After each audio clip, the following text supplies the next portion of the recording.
Hey guys, tonight you're getting the most complete, most comprehensive dragon guide ever created. The ultimate journey that will carry you gently into sleep. Tonight you'll discover the deepest secrets about these legendary creatures that no one else will tell you. You'll learn where dragons truly came from and meet every single type that has ever existed. We'll reveal their most guarded parenting secrets, explore their hidden kingdoms, and finally explain the real science behind their legendary fire breathing. From their mysterious communication methods to their incredible anatomy, from their ancient magic to their role in shaping human dreams, this is everything you could ever want to know about dragons, all in one perfectly sleepy journey.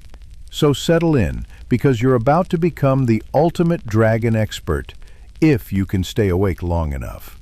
But before we begin, drop a comment and let us know where you're listening from and what time it is for you right now. Midnight in Paris? 3 a.m. in Texas? We're just curious how far this dragon journey is traveling tonight and whether you've got the lights on or off. All right. Let's begin the most complete exploration of the dragon world ever attempted.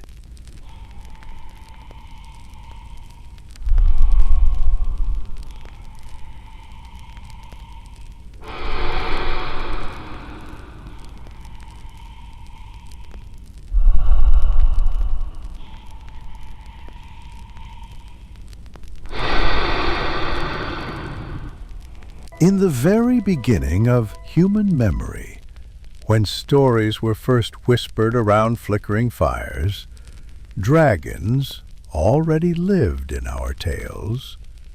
These were not creatures that walked among us, but beings that soared through the imagination, vast and powerful and strange. The earliest storytellers, those ancient voices that spoke into the darkness, knew of dragons. They painted them on cave walls, carved them into stone, and passed their stories from one generation to the next, like precious treasures handed down through time. Long ago, in the ancient lands of Mesopotamia, where the first cities rose beside great rivers, people told of Tiamat, a dragon of chaos and salt water. This dragon was vast beyond imagining, a creature of the primordial deep, older than the gods themselves. In these early stories, dragons were not always evil, not always good. They simply were. Like storms or mountains or the turning of seasons, they represented the wild forces of the world, the powers that humans could not control or fully understand. The stories spread, as stories do, carried by merchants and travelers along dusty roads and across rolling seas. In each new land, dragons took on new shapes, new meanings, new colors in the tapestry of human imagination. They adapted to the fears and hopes of each culture, like water, taking the shape of whatever vessel holds it. But perhaps the dragons lived not only in imagination, but also in the very bones of the earth itself. Long before humans understood the science of paleontology, people across the world discovered massive fossilized bones emerging from hillsides and riverbanks. In China, more than 2,000 years ago, a historian named Chung Ku wrote of finding dragon bones in what is now Sichuan province, carefully documenting what he believed to be the remains of actual dragons from ages past. These discoveries were not dismissed as mere curiosities, but were treasured as proof that the great beasts of legend had once walked or flown across the world. The bones were ground into powder for traditional medicines, traded by merchants, and studied by scholars who classified dragons among the real animals with scales. Across Asia and Europe, whenever people unearthed the fossilized remains of prehistoric creatures, they saw confirmation of their oldest stories. The massive skulls, the long vertebrae, the enormous rib cages, all seemed to match the dragons that lived in their tales. In this way, the deep past reached forward through stone and bone to touch the human imagination, lending weight and substance to the stories that might otherwise have been dismissed as mere fantasy. In the Far East, in the ancient kingdom of China, dragons became creatures of wisdom and good fortune. These dragons were long and serpentine, flowing through the air like ribbons of silk caught on an invisible breeze. They had no great wings like the dragons of other lands, but moved through sky and water with equal grace, their bodies undulating in smooth, hypnotic waves. The Chinese dragons were rainbringers, cloud riders, guardians of rivers and lakes. Emperors claimed the dragon as their symbol, saying they were descendants of these noble beasts. To see a dragon in China was a blessing, a sign that heaven smiled upon the earth. These eastern dragons lived in palaces beneath the waves, in hidden caves behind waterfalls, in the spaces between clouds where mortals could not follow. They were painted in brilliant golds and deep reds, their eyes like pearls, their whiskers flowing like water weeds in a gentle current. Children would make dragon kites and send them dancing through the sky, hoping to catch the attention of the great dragons above, hoping for rain in dry seasons, hoping for protection from harm. But as the stories traveled west, dragons began to change. In Europe, where dark forests stretched endless and unknown, where winter winds howled through mountain passes, dragons became something different. Here they grew great wings that could blot out the sun, scales like armor, breath that could melt stone. These western dragons were solitary creatures, fierce and proud, dwelling in deep caves where treasure gleamed in the darkness. The European dragons were not bringers of good fortune, but tests of courage, challenges to be faced by heroes.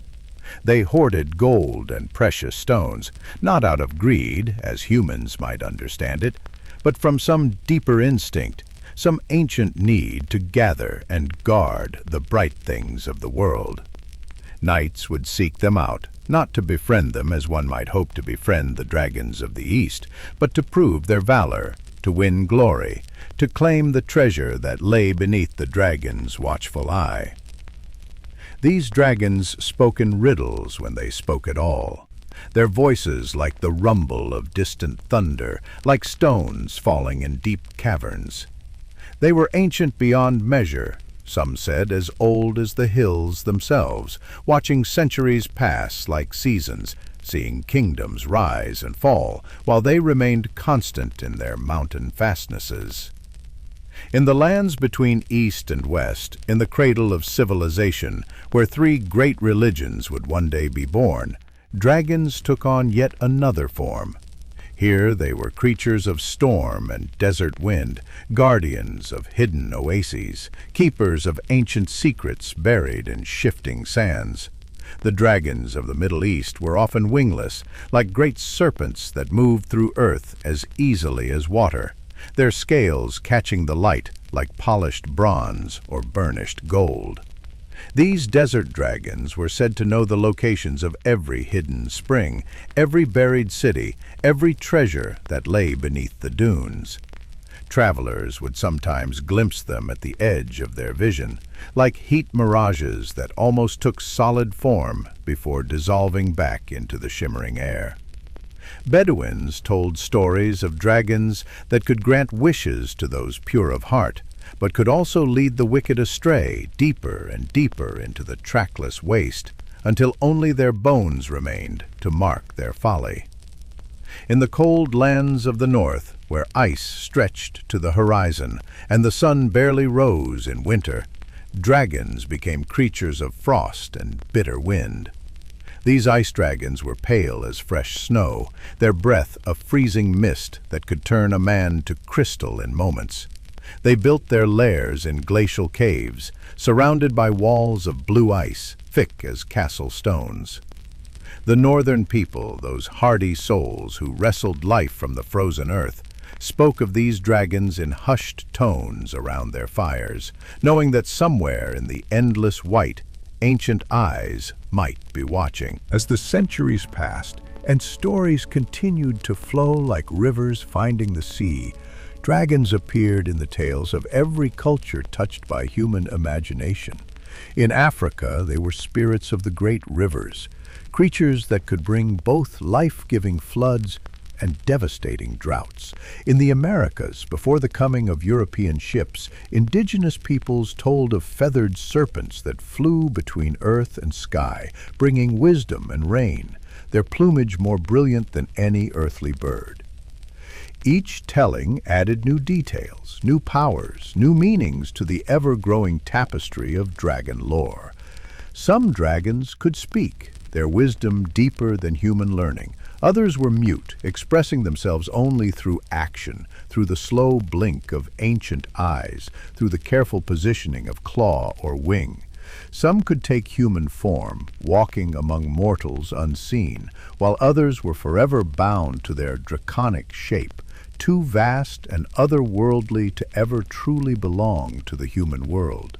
In some traditions, dragons were the embodiment of wisdom itself, ancient beings who had witnessed the birth of the world and would see its ending. Their hoards were not mere piles of gold, but libraries of knowledge, repositories of secrets that human minds could barely comprehend. To defeat such a dragon was not truly to kill it, but to prove oneself worthy of inheriting a portion of its vast understanding. The dragons of legend were always more than mere monsters or animals. They were symbols made flesh, metaphors given wing and claw. They represented the parts of the world that remained wild and untamed, the mysteries that lay beyond the edges of the known, the powers that slept in the deep places of the earth. They were the guardians of thresholds, the keepers of boundaries between the mundane world and the realm of wonder. And so, from the very beginning of human storytelling, dragons have lived in our collective imagination, taking new forms in each age while remaining essentially themselves. They are the dreams that have teeth, the nightmares that can be befriended, the wonders that wait just beyond the light of our campfires. Through all the centuries of their telling, they have never lost their power to make us pause, to make us wonder, to make us remember that the world is stranger and more magical than we often dare to believe.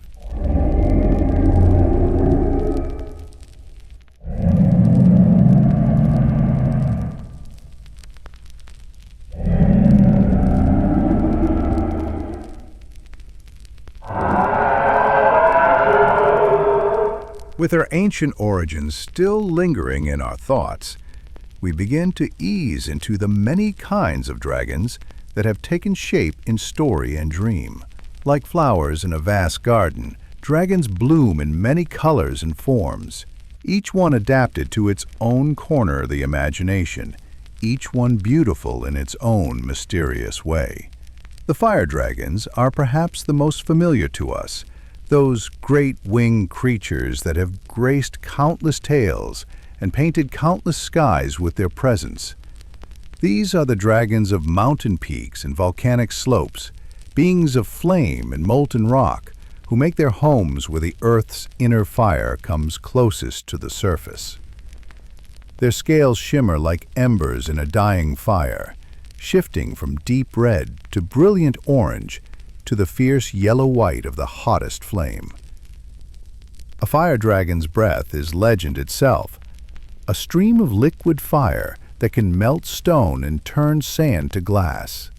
But it is not mere destruction they carry within them. Fire, after all, brings both ending and beginning, clearing away the old to make space for the new. The fire dragon's flame can forge as well as destroy, creating new metals in the heart of their mountain homes, crafting wonders from raw stone and base elements.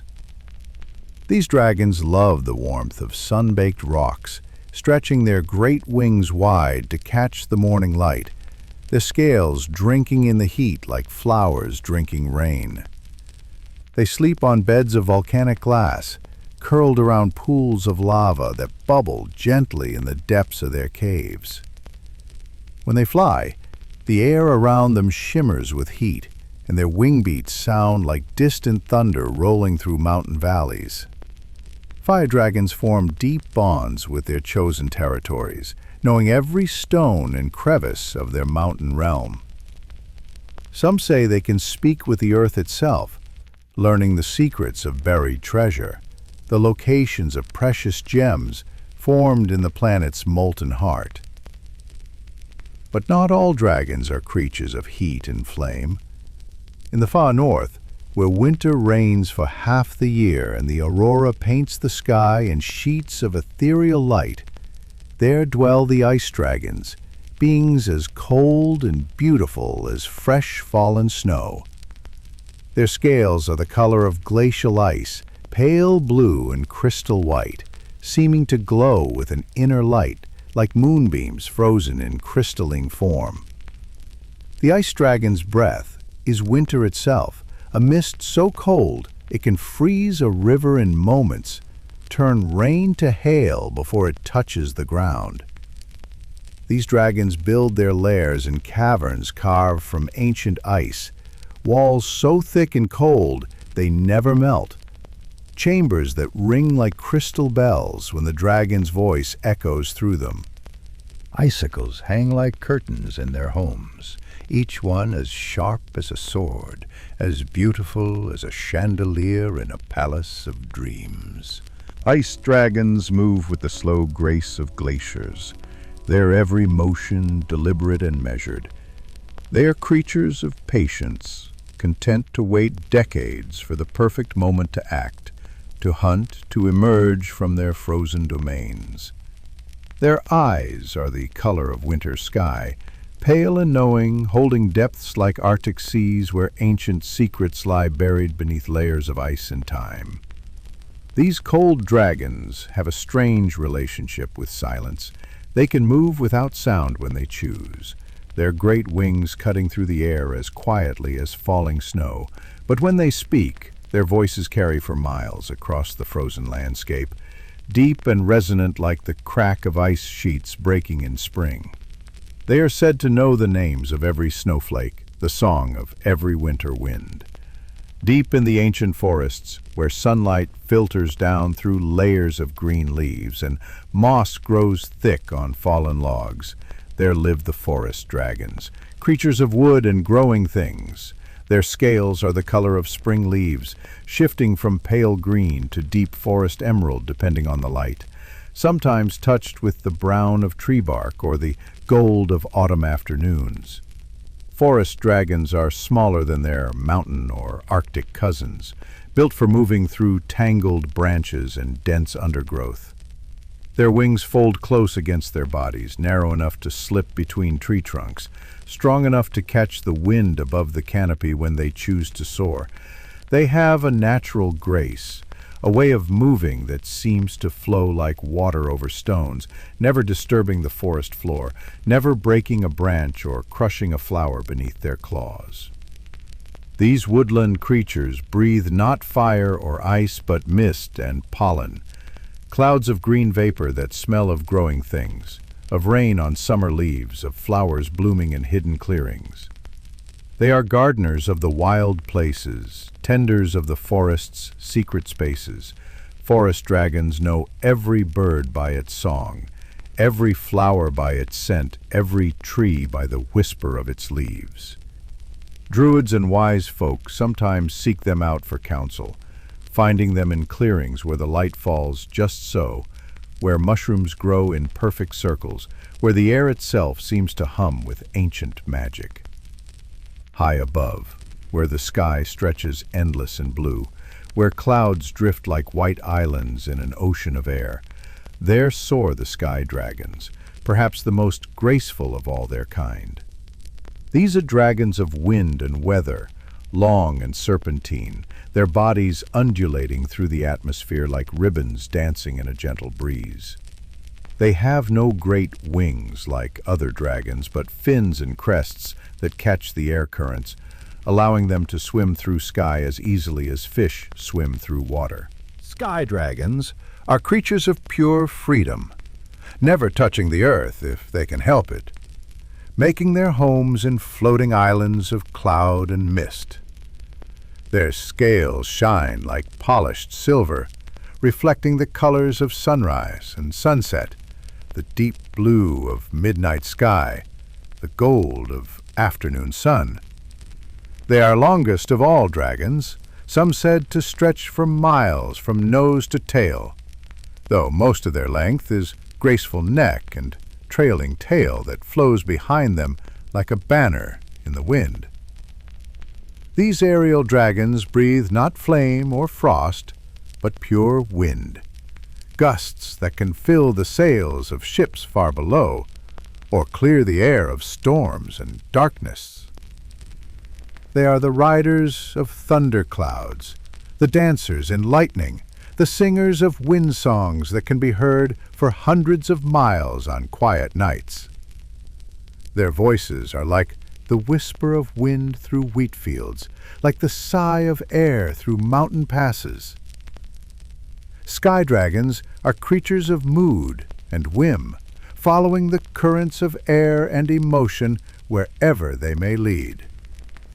They might circle a single mountain for decades, then suddenly dart across continents in pursuit of a particularly interesting weather pattern. They are drawn to music, to the songs of birds, to the prayers of sailors hoping for fair winds. Some say they can grant these wishes, breathing favorable breezes to those who sing beautifully enough to catch their attention. Far beneath the sky dragon's domain, in the deepest trenches of the ocean where no sunlight penetrates, where the pressure would crush surface dwellers in an instant, there dwell the sea dragons, masters of tide and current, storm and calm. These are dragons of scales that shimmer like wet pearls, of eyes that glow with bioluminescent light, of fins that spread like underwater wings through the eternal darkness of the deep. Sea dragons are built for their aquatic realm, their bodies sleek and powerful, designed to cut through water with minimal effort. Their scales are overlaid with a film of natural oils that repel water, while somehow allowing them to breathe both air and sea. They have gills hidden behind elegant frills, but also lungs that let them surface when they choose, to breach like whales, to fly briefly through sea spray and salt wind, before diving back into their natural element. The breath of a sea dragon is water itself, but water transformed, charged with the power of the depths.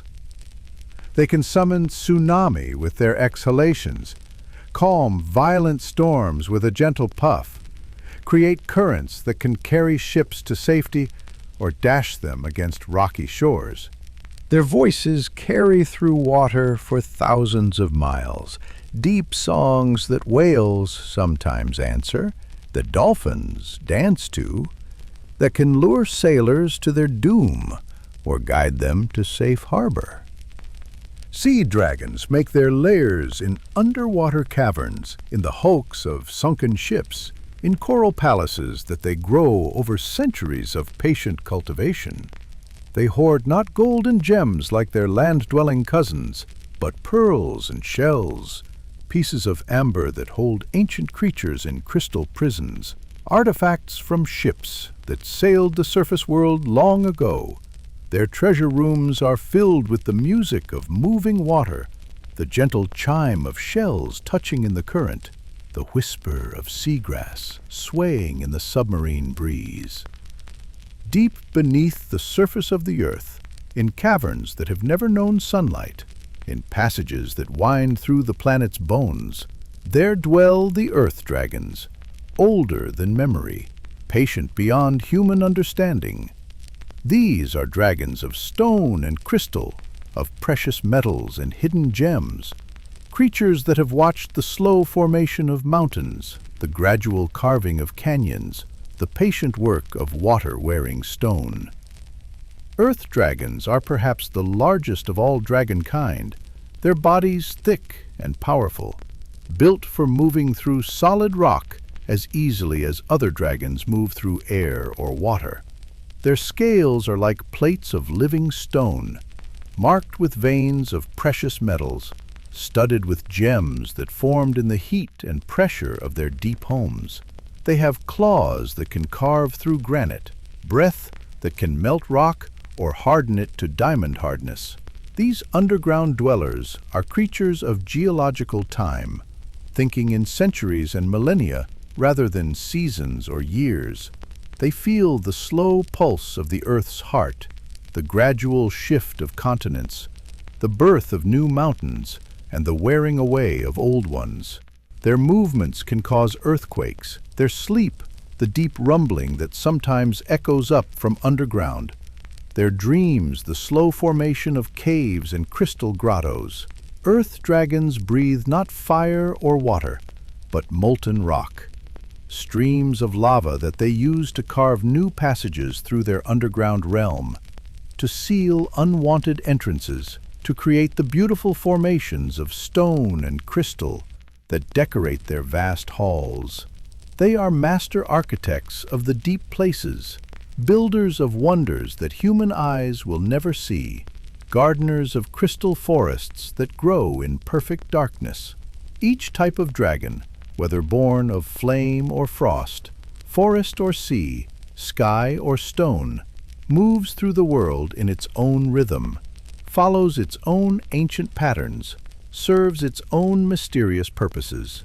They are not mere animals, these creatures of legend, but forces of nature given form and will, elements of the world's wild heart, made manifest in scale and wing and burning eye.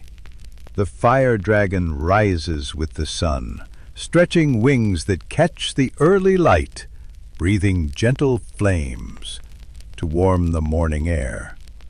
The ice dragon stirs at sunset, preferring the cool hours when frost begins to form, when the world grows quiet and still. The forest dragon follows the seasons, sleeping deep in winter, dancing through spring rains, basking in summer shade. The sky dragon follows the winds, riding storm fronts and pressure systems, chasing the weather across continents. The sea dragon moves with the tides, rising to the surface under the full moon, diving deep when storms rage above. The earth dragon keeps the longest rhythms of all, stirring perhaps once in a human lifetime, shifting position in the deep places, causing small tremors that remind the surface world of the vast presence sleeping far below.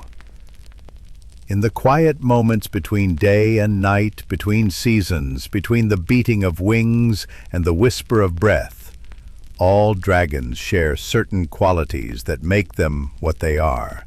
They are creatures of threshold and boundary, existing at the edges of the possible, the guardians of the spaces between what is known and what is imagined. They are patient beyond human understanding, wise with the accumulated experience of centuries, beautiful in ways that can take the breath away, and terrible in ways that can stop the heart. Whether wreathed in flame or crowned with ice, whether swimming through sky or sea or stone, all dragons carry within them the same essential mystery, the same ancient power, the same capacity to transform the world simply by their presence. Yet even creatures of legend are not beyond harm. Dragons have vulnerabilities, though they are few. A fire dragon's flame can be dampened by rare alchemical powders.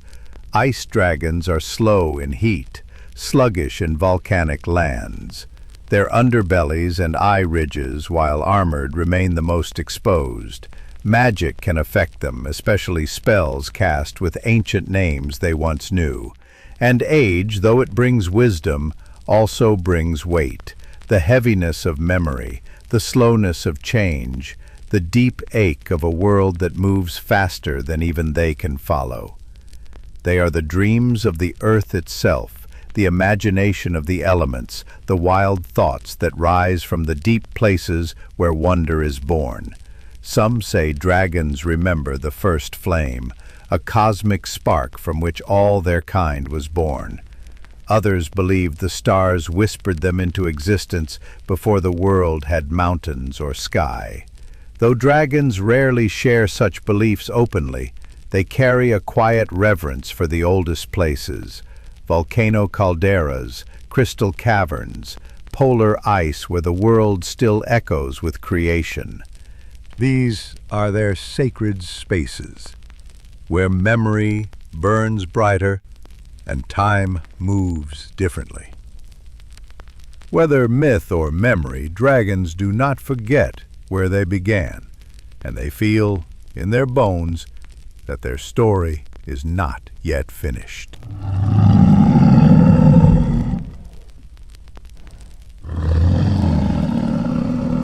Their origins may differ, fire-born, star-breathed, shaped in silence. But all dragons carry forward what made them. Their role as a parent unfolds even more gently, almost imperceptibly, like moss growing across a stone, or frost weaving its silent lacework on morning glass. Not all dragons choose to reproduce. Among some lineages, it is an act taken once in a lifetime, if at all. Others may raise several young across the centuries, but never without purpose. Dragons do not bring forth life casually. To parent is not merely to continue a bloodline, but to shape the next vessel of memory, of instinct, of elemental harmony. A dragon's child is not only an individual, but a continuation of the world's breath, an echo designed to last another 1,000 years. When a dragon decides it is time, everything slows. Even the earth around them feels it. Animals grow quiet. Trees still their rustling. The sky seems to hold its clouds in place. Dragons are tuned to the deep undercurrents of magic and energy. They feel when the world is ready to receive a new presence. The act of laying an egg is not merely biological, but spiritual. The dragon locates a site of significance, a place where ley lines meet, where the ancient wind still hums, where starlight touches stone uninterrupted. The nest is not built, it is invoked. A forest dragon might breathe mist that grows into a living cradle of woven roots and wildflowers. A sky dragon forms a nest of condensed cloud shaped by high-altitude winds. A fire dragon may carve a hollow deep in volcanic stone, lining it with obsidian and ash. These environments are not just protective. They are attuned to the essence of the egg, ensuring its balance.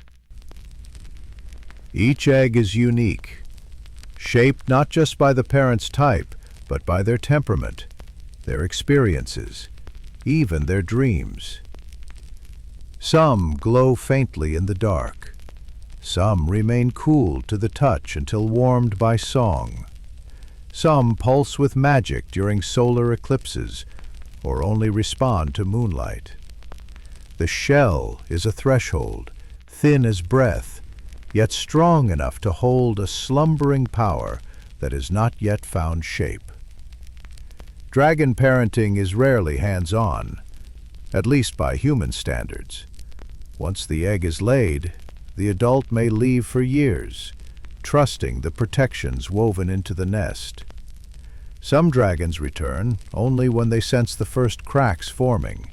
Others never leave, sleeping in great circles around the egg, their breath regulating temperature, their dreams wrapping the unborn child in quiet resonance. In rare cases, two dragons will raise a clutch together, each adding their own layer of magic to the hatching space, weaving opposing elements into harmony. The hatching itself is not sudden. The egg does not shatter all at once. It peels open gradually, like bark from a tree or stone from an old sculpture. The dragonling inside must press against its prison with growing awareness. It must want the world badly enough to break through. Its first breath outside the shell is not just air, it is identity. That first exhalation declares fire, frost, wind, sea, forest, stone. It is the child's first word, and the world listens. Dragonlings are not helpless, but they are uncertain. Their wings are oversized and awkward. Their senses are sharp but uncoordinated. Their breath sputters with power they cannot yet control. Some ignite their nest by accident.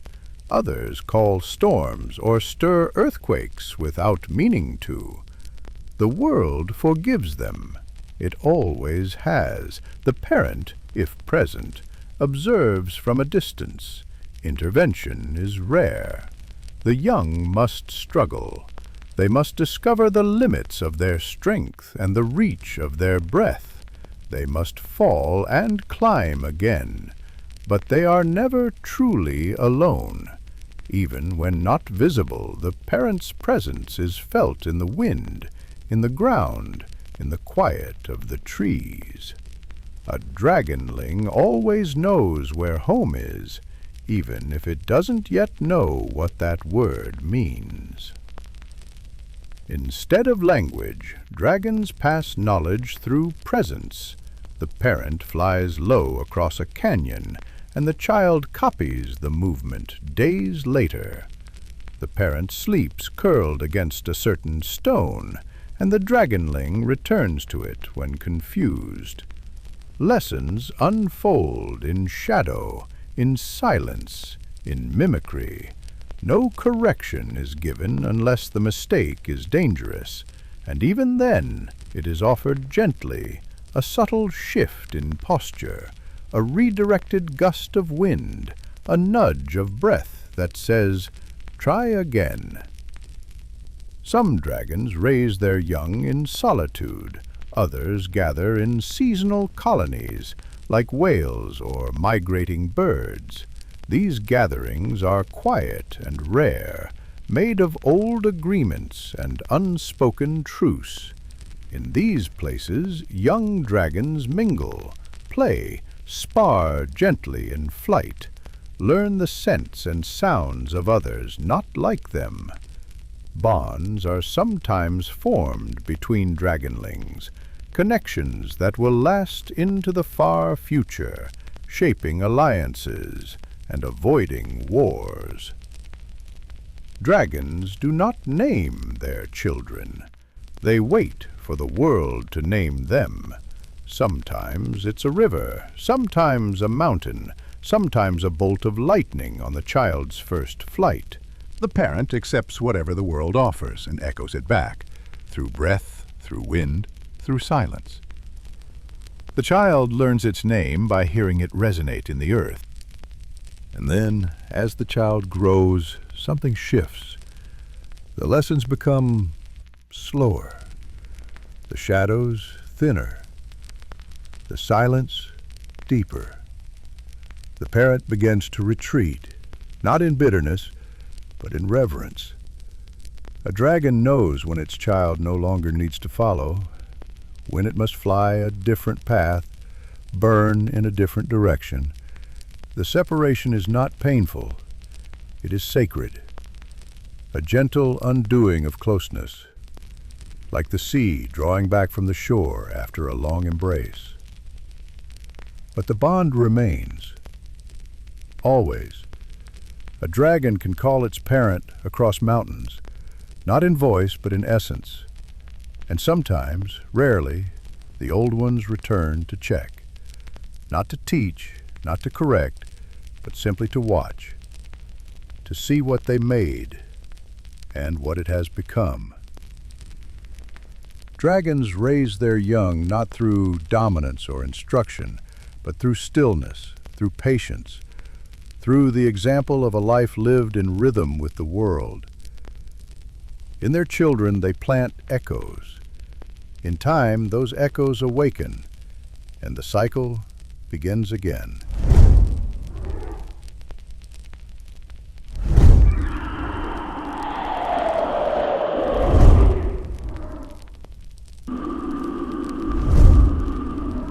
And where that cycle unfolds, where young dragons take shape and old ones return, matters deeply. The home of a dragon is not just shelter, but memory, mirror, and flame. Veins like frozen lightning, copper creates warm patches of orange and green. The floors are often carpeted with gems that have been slowly formed in the heat of the dragon's presence, rubies and garnets that glow like embers, diamonds that catch and hold the light of the dragon's flame. At the heart of each fire dragon's lair lies a great chamber, circular and high-ceilinged, with walls that curve upward to a peak far overhead. Here the dragon sleeps, curled around a pool of molten rock that serves as both bed and hearth, providing constant warmth and light. The lava moves slowly, hypnotically, its surface occasionally breaking into flame that dances without consuming, that lights the chamber with a warm amber glow. The acoustics of these chambers are perfect, designed by instinct and accident to carry the dragon's voice in rich, deep tones that resonate through stone and bone alike. When a fire dragon speaks, its words echo through the mountain itself, vibrating through rock layers, sometimes heard by miners, working far below as a distant rumbling that sets their hearts racing with unnamed fear or wonder. Ventilation in these mountain layers is provided by natural chimneys that carry smoke and heat up through the peak, creating thermal columns that can be seen from miles away as heat mirages dancing above the mountaintops. These same chimneys serve as private highways for the dragons, allowing them to rise from their deep homes to the surface without using the main entrance, emerging like genies from hidden vents in the mountainside. Around the dragon's lair, the mountain ecosystem adapts and changes. Plants that thrive in heat colonize the warm zones around vent openings, creating hanging gardens of desert flowers and heat-loving vines. Springs warmed by the dragon's presence become oases where mountain creatures come to drink, their waters rich with minerals that promote healing and long life. The very air around a fire dragon's mountain home shimmers with heat and possibility, charged with the energy of the great creature dwelling within. In the frozen wastes of the far north, where winter lasts 9 months of the year and the sun barely rises above the horizon, ice dragons carve their homes from glaciers and eternal ice. These lairs are palaces of frozen beauty, chambers carved with the precision of master sculptors, walls so clear and pure they seem made of solid starlight. The ice never melts, held in permanent frozen state by the dragon's cold breath, strengthened and refined by centuries of the creature's presence. The entrance to an ice dragon's lair is often hidden behind a waterfall that freezes in mid-cascade, creating a curtain of icicles that can be parted like beads on a string. Within, corridors wind through the ice, their walls carved with intricate patterns that catch and reflect light in endless prismatic displays. Blue light filters through the transparent walls, creating an underwater effect even in the heart of the glacier, a dreamlike quality that makes visitors feel as though they are walking through frozen time itself. The Great Hall, where the ice dragon rests, is a marvel of natural architecture. Its ceilings supported by pillars of ice that have been shaped and refined over centuries into forms of impossible beauty. Icicles hang like chandeliers, their surfaces carved with delicate patterns that tinkle like wind chimes when the dragon's breath stirs the air. The floor is smooth as a mirror, reflecting the ceiling lights in patterns that shift and dance with every movement. At the center of this frozen palace lies the dragon's bed, a raised platform of ice carved into the shape of a great flower, its petals curved to cradle the dragon's body. Here, the creature sleeps surrounded by smaller chambers, where ice forms into crystals of perfect beauty, where the cold creates sculptures that would make human artists weep with envy. The dragon's breath, flowing gently in sleep, maintains the perfect temperature, preventing the formations from either melting or becoming so cold they shatter. The ice dragon's home extends far beyond the visible lair, its influence felt throughout the glacier and the frozen landscape beyond. Aurora lights dance more frequently above such places, the magnetic fields altered by the dragon's presence. The ice itself becomes stronger, more flexible, capable of supporting structures that would be impossible in ordinary frozen water. Animals that live near an ice dragon's lair develop thicker coats, longer lives, a strange immunity to the bitter cold that would kill ordinary creatures. Deep in the ancient forests, where trees grow so tall their tops disappear into mist, and their roots run so deep they touch the bones of the earth, forest dragons create homes that blend seamlessly with the living wood around them. These are not caves or constructed dwellings, but living spaces grown rather than built, shaped from the trees themselves over decades of patient cultivation. A forest dragon's lair begins as a grove of especially large trees, their trunks gradually hollowed and shaped by the dragon's breath and presence. The creature doesn't harm the trees, but encourages them to grow in new ways, their interiors becoming spacious chambers, while their exteriors remain healthy and strong. Branches weave together overhead to form living roofs, their leaves creating a canopy so thick that the chambers beneath exist in a perpetual green twilight. The floors of these tree homes are carpeted with the softest moss, kept in perfect condition by the dragon's presence, never too wet or too dry, always springy underfoot. Mushrooms grow in fairy rings around the chamber edges, some glowing with soft bioluminescence that provides gentle light, others serving as natural furniture, their caps broad and sturdy enough to support even a dragon's weight. Water features prominently in forest dragon lairs, with streams diverted to flow through the chambers, creating pools and small waterfalls that provide music and moisture.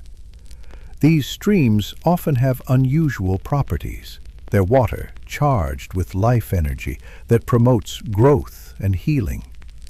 Flowers bloom year-round in these chambers, regardless of the season outside, their petals falling to create fragrant carpets that the dragon renews with gentle puffs of its life-giving breath.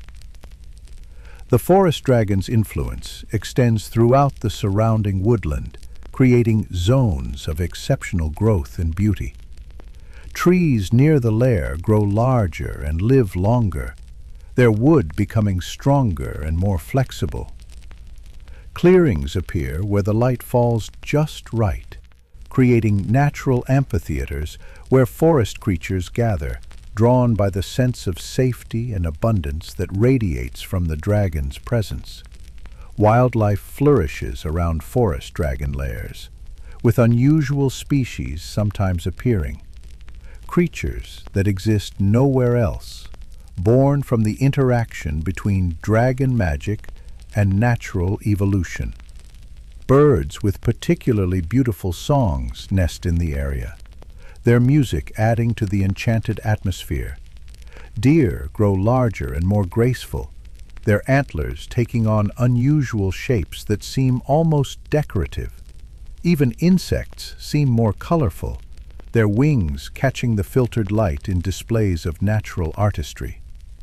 High above the earth, where clouds gather and winds are born, sky dragons make their homes in formations that seem impossible to earthbound eyes.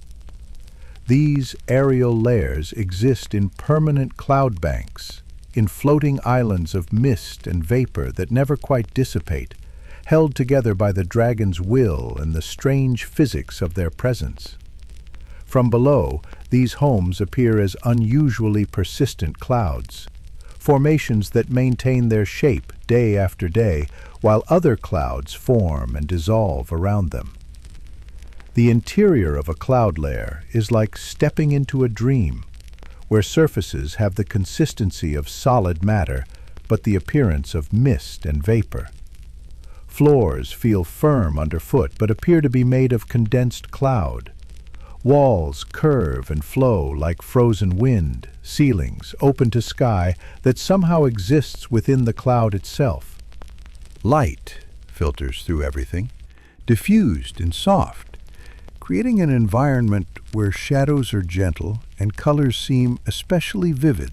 Sky dragons shape their cloud homes with the same artistry that other dragons apply to stone or ice, creating chambers and corridors, halls and alcoves, all from manipulated weather. Furniture exists as thickened cloud, beds as softer mist, decorations as frozen rainbow light that plays across the vaporous walls.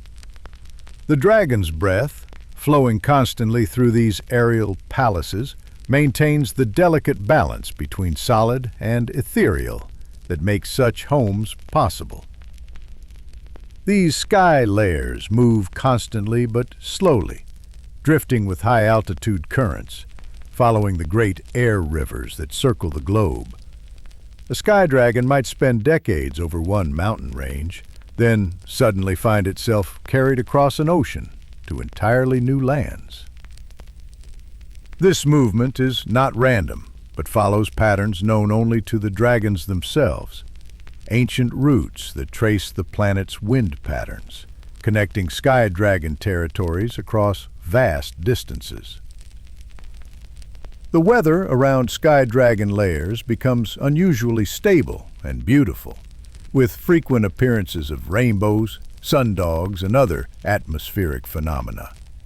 Storms tend to part around these cloud homes, creating pockets of calm air that pilots sometimes stumble upon, finding themselves in regions of perfect flying weather that appear on no weather map.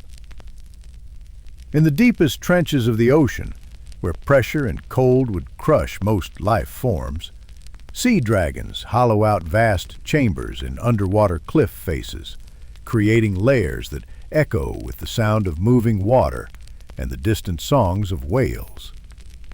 These subaquatic palaces are carved from rock and coral, their walls encrusted with growing formations that the dragons tend like gardens, encouraging the growth of unusual species found nowhere else in the ocean.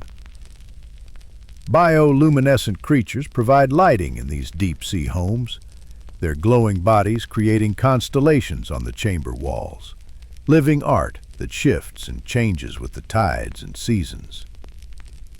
The dragons encourage these light producers, their presence somehow enhancing the creature's natural glow, turning simple jellyfish and glowing algae into sources of beautiful, shifting illumination. Water currents flow through sea dragon layers in carefully designed patterns, creating pools and eddies, areas of swift flow, and zones of perfect calm. The dragon's breath mingles with these currents, creating streams of charged water that carry nutrients and energy throughout the layer, supporting ecosystems of remarkable diversity and beauty. Far beneath the Earth's surface, in caverns so deep that no human has ever found them, earth dragons create homes of stone and crystal that rival the greatest natural wonders.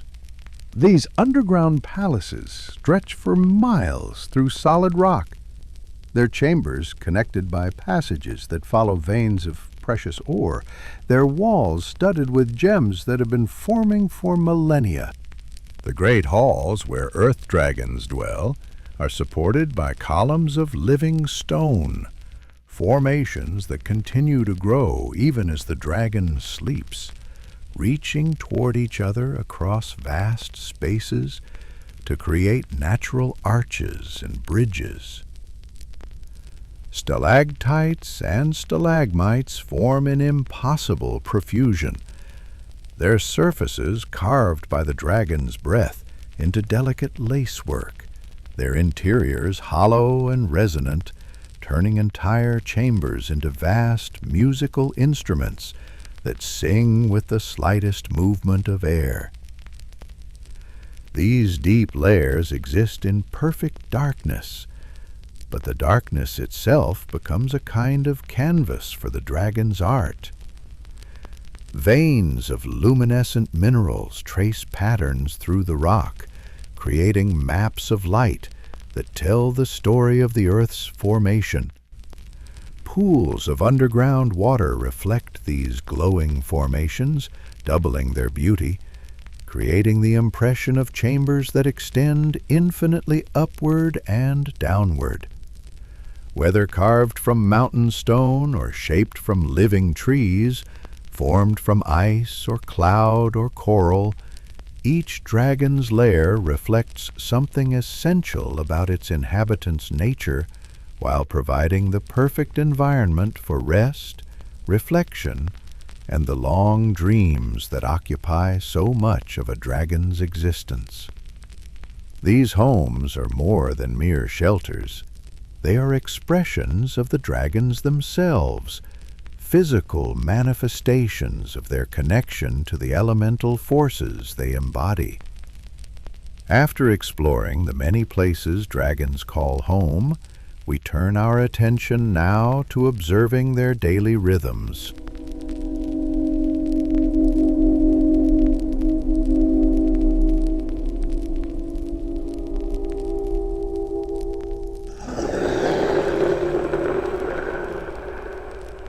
Dragons, with their extended lifespans, measured in centuries rather than decades, have developed ways of living that are both similar to and utterly different from the hurried existence of shorter-lived creatures.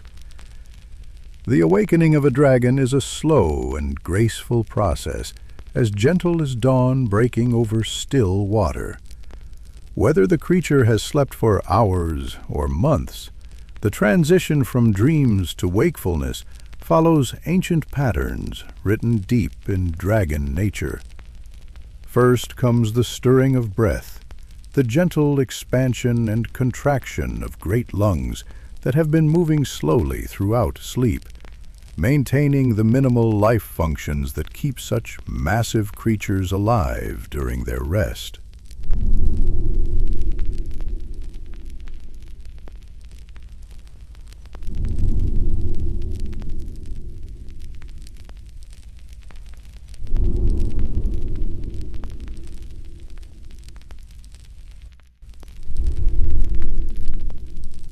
A fire dragon wakes to the warmth of its own internal flames, the slow burn that never quite dies, even in the deepest sleep.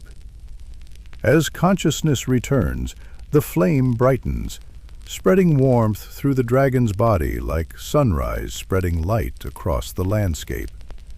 The creature's eyes open gradually, first showing just slits of glowing amber, then widening to reveal the full depth of intelligence and ancient memory that burns within.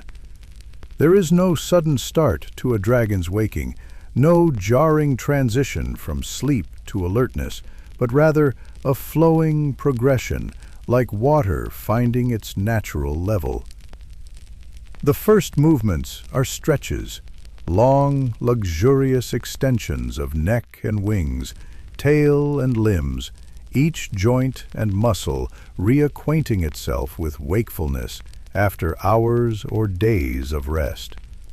A fire dragon will often spread its wings wide, catching them in the thermal currents that rise from its own lair, letting the heated air flow through the delicate membrane between wing bones, testing the flexibility and strength that will carry it through the day ahead. Ice dragons wake to a different rhythm, their awakening timed to the cooling of the air, to the approach of night or the depths of winter. Their first breath upon waking creates clouds of vapor that crystallize instantly in the cold air of their lairs, forming delicate patterns of frost that catch what little light filters into their frozen homes. They move with deliberate slowness, each motion considered and precise, their great bodies unfolding like flowers made of living ice. The morning routine of a forest dragon is tied intimately to the rhythms of the woodland around it. These creatures wake with the dawn chorus of birds, their consciousness rising with the first songs of the day. Their first breaths are gentle puffs of mist that encourage the growth of flowers and moss within their lairs, a kind of automatic gardening that keeps their homes beautiful and alive. They stretch among the living pillars of their tree homes, their movements causing the branches overhead to sway gently, creating patterns of shifting light and shadow. Sky dragons wake to the movement of air currents, their rest cycles following the great atmospheric patterns that circle the globe. Their awakening is marked by gentle movements through their cloud layers, their serpentine bodies undulating like ribbons caught in an invisible breeze. They test the winds with delicate fins and crests, reading the messages carried on high-altitude currents, learning what weather systems have developed while they slept. Sea dragons wake to the pull of tides, their internal rhythms synchronized with the moon's influence on the vast waters they call home. Their awakening begins deep beneath the waves, with the slow circulation of water through their gills, the gradual increase in the bioluminescent patterns that play across their scales. They flex powerful fins and test the currents that flow through their underwater layers, preparing for whatever journeys the day might bring. Earth dragons have perhaps the longest sleep cycles of all, sometimes resting for years between periods of activity. Their awakening is felt first as small tremors that ripple through the ground, subtle shifts in the deep places that seismologists might record as minor earthquakes. The dragon's consciousness returns slowly, like the gradual warming of stone in sunlight, building strength over days or weeks before full alertness is achieved. Once awakened, dragons begin the gentle process of grooming that prepares them for their day. This is not the quick preening of smaller creatures, but a methodical, almost meditative process that can take hours to complete. Fire dragons use their flames to burn away any dust or debris that might have settled on their scales during sleep, their breath creating controlled currents of superheated air that clean and polish their armored hides until they gleam like burnished metal. The grooming process serves multiple purposes beyond mere cleanliness.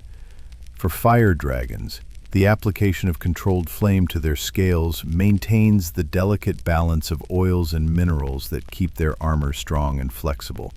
Each scale is like a tiny shield, layered and overlapping with its neighbors, and the dragon's tongue, rough as a file but gentle in its touch, works systematically across their body, adjusting and perfecting the alignment. Ice dragons groom themselves with breath so cold it forms crystals on their scales, each exhalation creating patterns of frost that they then brush away with careful sweeps of claw and tongue. This process serves to test each scale's integrity, to find any that might have cracked during sleep or activity, and to seal small imperfections with applications of their freezing breath. The result is armor that gleams like fresh snow, scales so perfectly maintained they seem to glow with their own inner light. Forest dragons groom by encouraging the growth of mosses and lichens on their scales, creating living camouflage that helps them blend with their woodland homes. They breathe gently on sections of their hide, stimulating the tiny plants that form symbiotic relationships with their dragon hosts.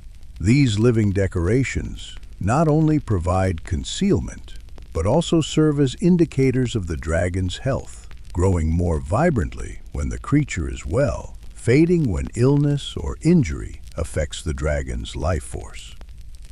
Sky dragons groom themselves with wind, creating small whirlwinds that swirl around their bodies, carrying away dust and debris, polishing their scales with the friction of moving air.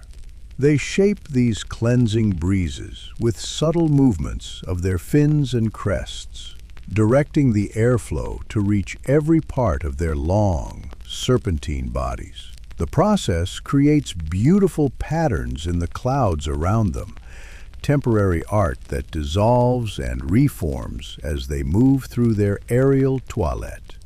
After grooming comes the daily survey of territory, a practice common to dragons of all types, though the methods vary greatly depending on the creature's nature and habitat. Fire dragons begin their territorial survey by climbing to the highest point of their mountain domain, usually a peak or prominent outcropping where they can spread their wings and catch the morning thermals. From these vantage points, they scan the landscape with eyes that can spot movement at distances measured in miles, watching for changes in their domain, for the presence of intruders, for signs of disturbance or opportunity.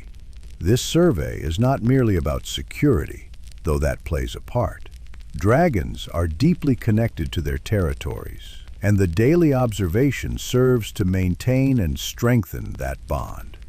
They note the seasonal changes, the movement of animal populations, the health of forests and streams, the patterns of weather and wind. A fire dragon might spend an hour or more in this observation, motionless as stone, absorbing information through all their senses. The territorial survey often includes flight, though not all dragons choose to take wing every day. When they do fly, it is with the same deliberate grace that marks all their movements. Fire dragons launch themselves from high places, spreading wings that catch the heated air rising from their mountain homes, soaring in wide circles that gradually expand to cover their entire domain. Their flight is both beautiful and purposeful, every wing beat calculated to conserve energy while providing maximum lift and maneuverability.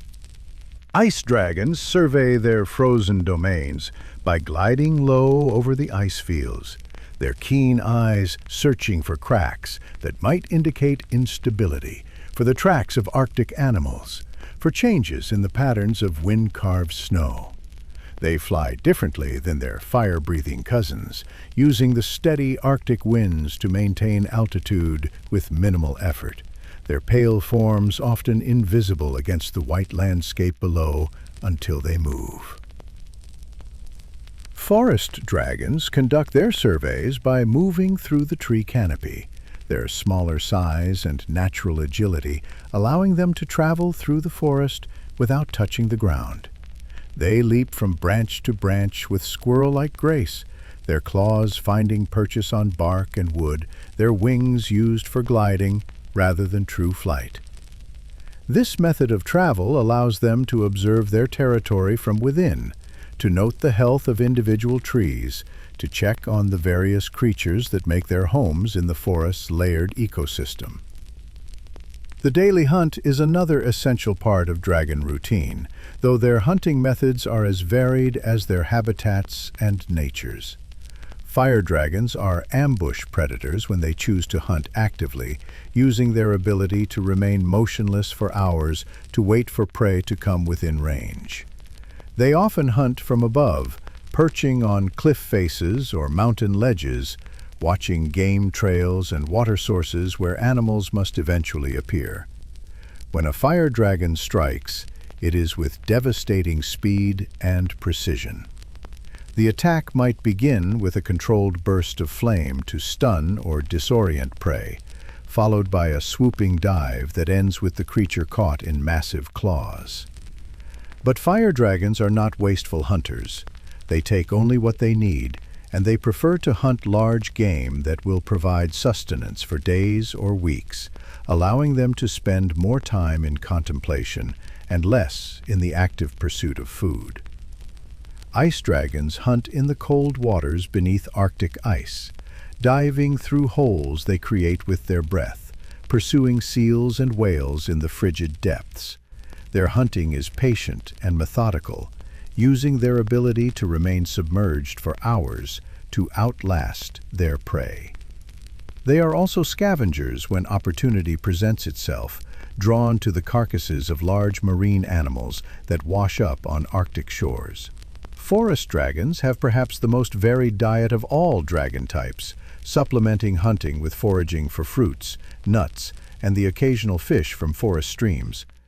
They hunt small to medium-sized game, using their breath weapon to encourage rapid plant growth that can entangle prey or create barriers to escape. Their hunting is subtle and indirect, more like the patient work of a spider than the dramatic strike of larger dragons. Between the necessary activities of grooming, territorial survey, and hunting, dragons spend much of their time in contemplation, a state that might seem like mere idleness to more active creatures, but serves important purposes in dragon psychology and development. Dragons are thinking beings, with minds that work on scales of time and complexity that shorter-lived creatures can barely imagine. Their contemplation often involves reviewing memories that span centuries, considering problems and questions that have occupied their thoughts for decades, planning actions that might not be taken for years to come. During these periods of contemplation, dragons often position themselves in spots that please their senses and suit their natures. Fire dragons might curl around warm pools of lava, the heat soothing their bodies while their minds work through whatever puzzles occupy them. Ice dragons rest on formations of crystalline ice that ring like bells when touched by their breath, creating subtle music that accompanies their thoughts. This contemplative time is when dragons often compose the riddles and poems for which they are famous, working out complex wordplay and metaphorical constructions that take decades to perfect. It is also when they plan the arrangement and rearrangement of their hoards, considering how best to display their treasures, which items deserve places of honor, how the overall aesthetic of their collection might be improved. As day turns to evening, dragons begin the process of settling into rest, though their sleep cycles are far more complex than those of ordinary creatures. Some dragons are most active during daylight hours, others prefer the cover of darkness, and many alternate between periods of activity and rest without regard for the sun's position. A dragon might be awake and active for several days in a row, then sleep for a week, or maintain a more regular schedule, depending on their individual nature and the demands of their territory. The evening rituals vary by dragon type, but all involve some form of securing their lairs and preparing for the vulnerability that comes with sleep. Fire dragons bank the flames in their resting chambers, reducing them to a gentle glow that will maintain warmth without creating the bright light that might attract unwanted attention.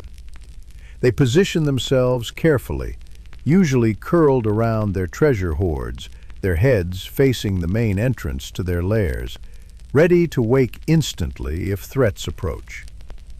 Ice dragons create additional barriers of ice around their resting places, their breath forming walls and obstacles that would delay intruders long enough for the dragon to wake and defend itself.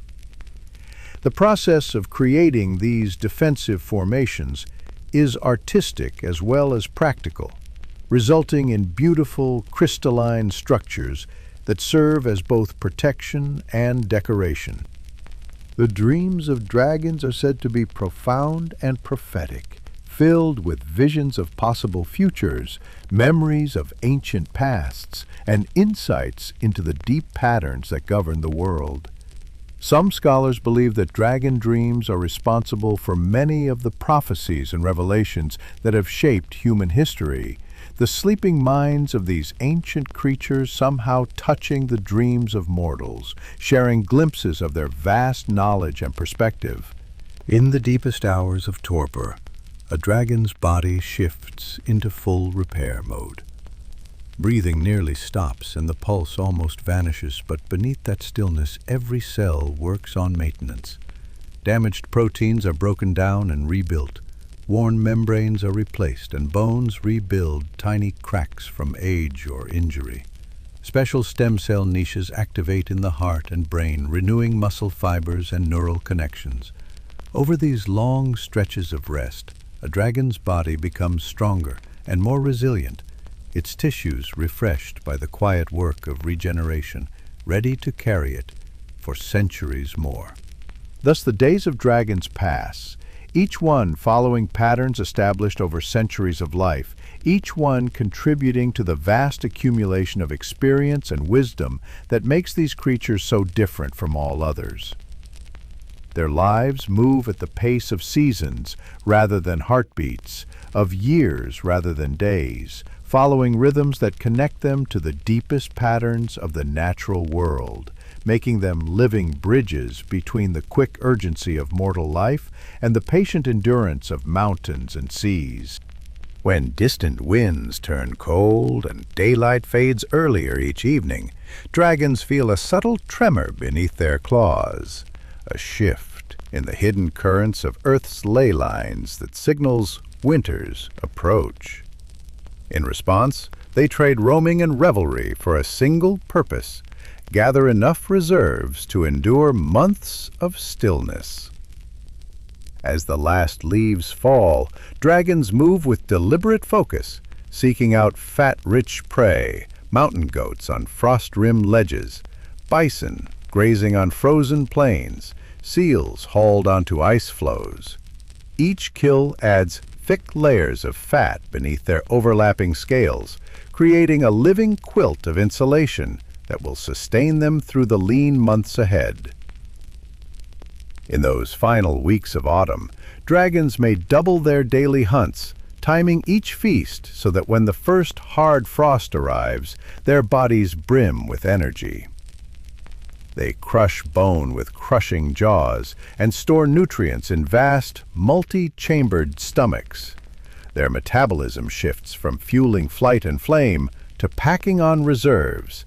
Digestive enzymes favor triglyceride storage over immediate calorie burn. By the time they feel the nip of the first freeze, dragons carry enough fat to survive without fresh prey for months. Next comes the selection of a winter retreat, a lair chosen with exacting care. Some dragons slip into caverns warmed by shallow geothermal vents, where water heated by magma wells up through cracks and keeps the air near 30 degrees Celsius, even when ice blocks the entrance. Others settle on sunlit cliff ledges, carved by ancient rains, narrow shelves that catch low winter sun, and hold warmth through dawn and dusk. A few burrow beneath deep drifts of snow on high plateaus, letting their own body heat melt a snug pocket in packed ice. Every lair sits at the threshold between cold and comfort, enough chill to trigger the deepest rest, yet shelter that prevents deadly heat loss. Once in place, dragons slip into torpor. In summer rest, a dragon's heart might thrum 40 to 50 beats per minute. Its lungs draw breath every 2 seconds. In torpor, heartbeats stretch out to as few as 5 per minute, and breaths widen into slow sips of air, sometimes one every 30 seconds or more. Their core temperature drops from around 106 degrees Fahrenheit, that's about 41 Celsius, down to the mid-90s or mid-30s in Celsius. This drop slashes their metabolic needs by more than half, letting them rely on stored fat instead of burning energy just to stay warm or hunt. Inside their bodies, dragons rely on natural antifreeze proteins circulating in their blood. These molecules bind water, preventing dangerous ice crystals from forming inside cells. Tiny countercurrent loops in blood vessels carry warmth from the core out to wingtips and tail spines and back again, preserving life in extremities that would otherwise freeze. Should a sudden cold snap threaten to dip temperatures too low, dragons can trigger brief surges of brown fat thermogenesis. Cells around the heart and brain ignite stored lipids into heat, guarding vital organs until ambient conditions stabilize again. Even in deep torpor, dragons retain a thread of awareness. They sense falling rocks above the cavern, shifting ice in the tunnel, or powerful tremors from distant avalanches. Such disturbances rouse them in seconds. Heart and lungs surge back to full rhythm. Warm blood floods limbs, and within moments the dragon can unfurl its wings, or scrape free from snow to defend its hoard or escape danger. These rare awakenings prove that torpor is a balance between vulnerability and readiness, a state of guarded suspension rather than helpless sleep. As winter progresses, dragons remain curled in their fern-lined hollows or heated chambers, burning fat at a slow, steady rate. Their scales grow dull and heavy, and their massive forms seem carved from ice itself. Yet metabolism never stops entirely. Cells continue low-level maintenance, repair minor wounds, and sustain vital brain functions. Even in deepest cold, a minimal flow of warm blood circulates to the heart, lungs, and brain, preserved by the reliable work of antifreeze proteins and heat exchange loops. When spring's first warm breezes stir buds across the land and ley line pulses grow strong once more, dragons begin to emerge from torpor. Over days, heartbeats quicken, lungs refill with steady breaths, and core temperature climbs back toward the high levels needed for flight and fire. Body fat fuels this rebirth. Each beat and breath draws energy from reserves built through months of fasting.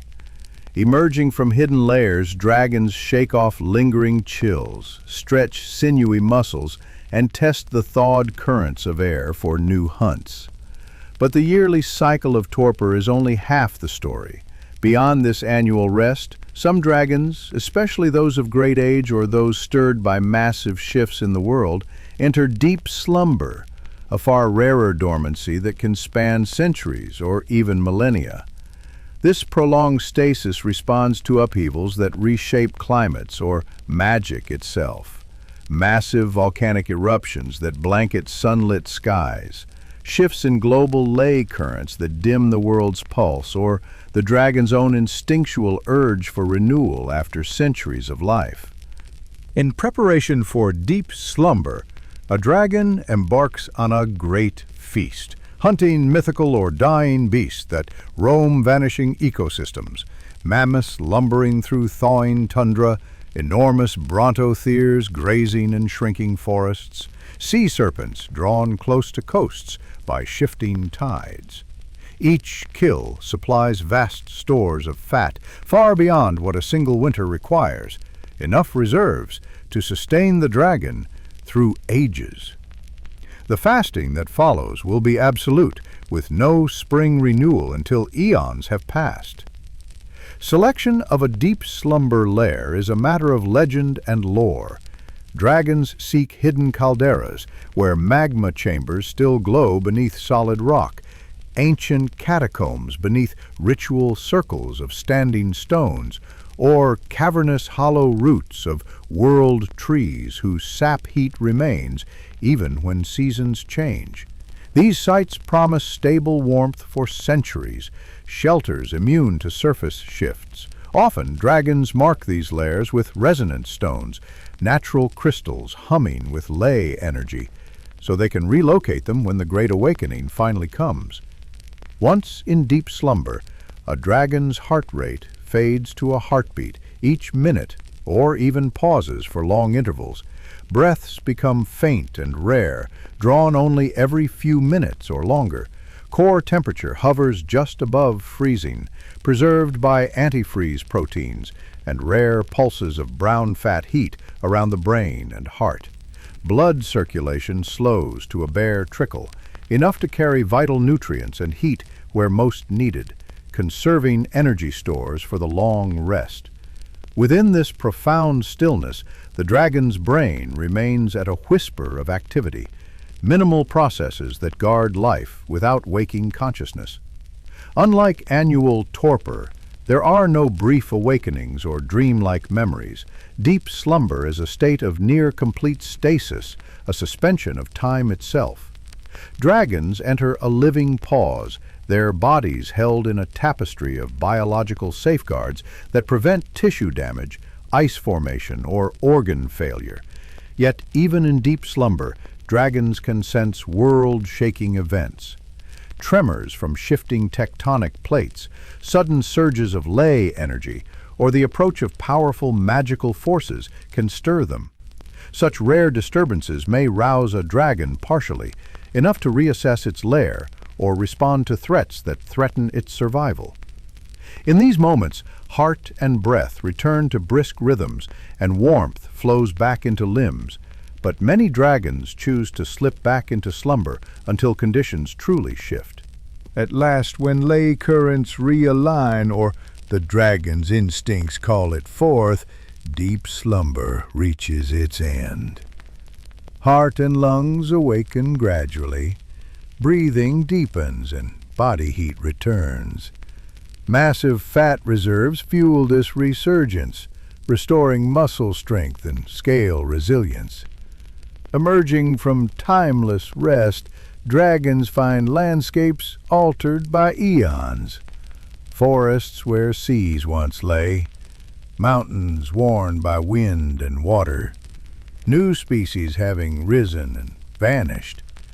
Yet memory of lairs and paths lingers in instinct and in the resonant stone markers they left behind. This pattern of deep slumber leaves a mark on both dragon society and ecology. In regions where multiple dragons roam, their deep slumbers may stagger across centuries, separating generations and reshaping territorial boundaries. An elder dragon's awakening can become an event of legend, its return reshuffling alliances and reviving ancient connections. Ecologically, dragons sleeping through centuries allow ecosystems to regenerate.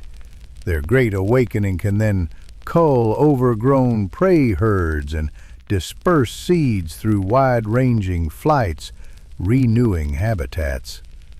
For younger dragons, the cycle of annual torpor and the tales of deep slumber form the backbone of lore and instinct. Hatchlings learn the subtle signals of cooling winds and shifting ley pulses, mastering their first torpor as a rite of passage. Each cycle teaches new lessons in survival and resilience. As they age, some will choose to enter deep slumber, following ancestral examples and adding their own chapters to the world's slow unfolding history. Through both yearly rest and rare millennial slumber, dragons master the art of conservation and renewal. They align their bodies to the rhythms of sun, earth, and magic, feast in abundance, then slow every heartbeat to a careful pulse. They shelter in perfect layers, slip into deep stillness, and emerge as living legends anew. In this dance of preparation, dormancy, and rebirth, dragons shape not only their own existence, but the very lands they call home. Legends carved in frost and flame, etched across centuries, and carried forward on wings of time.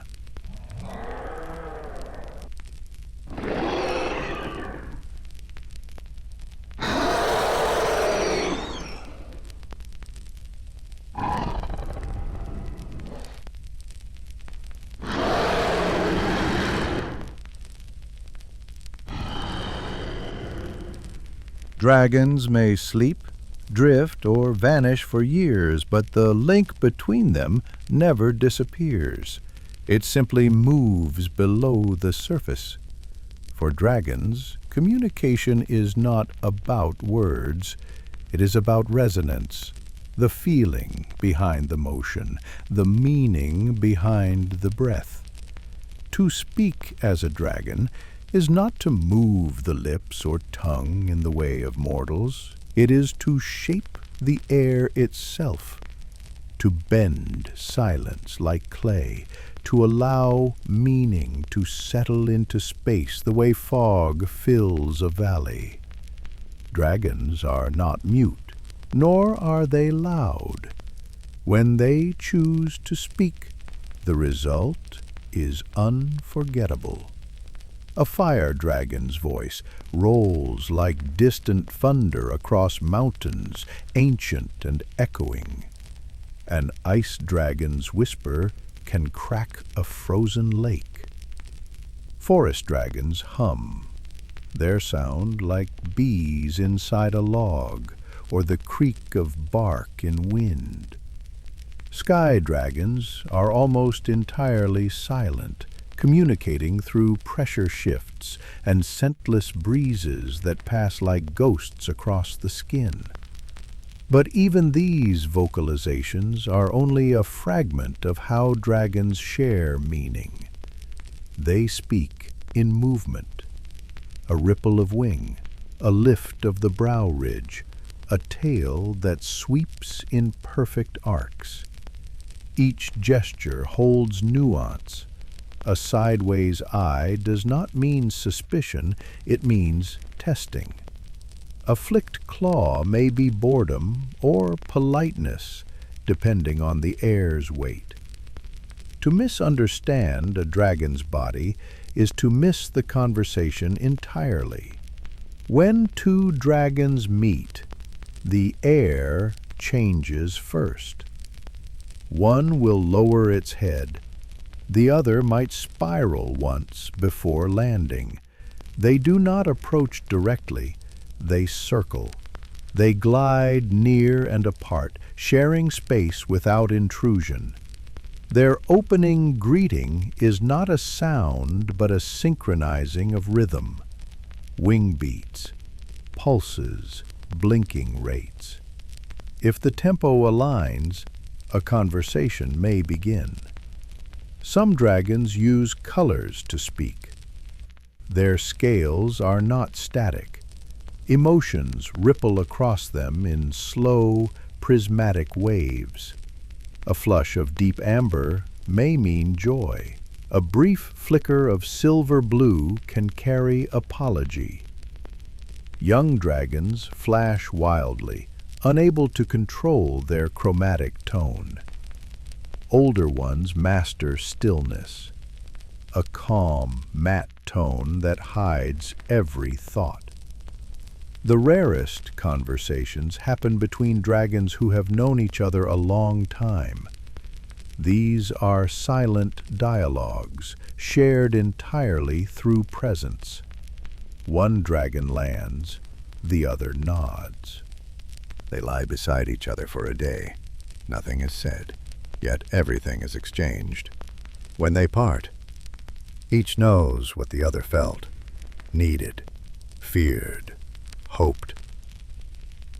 These are not telepathic links in the way mortals imagine, but resonance harmonies, as if two bells had been struck years apart and finally met in the same chamber of wind. Dragons can, when they choose, speak to humans, but it costs them something.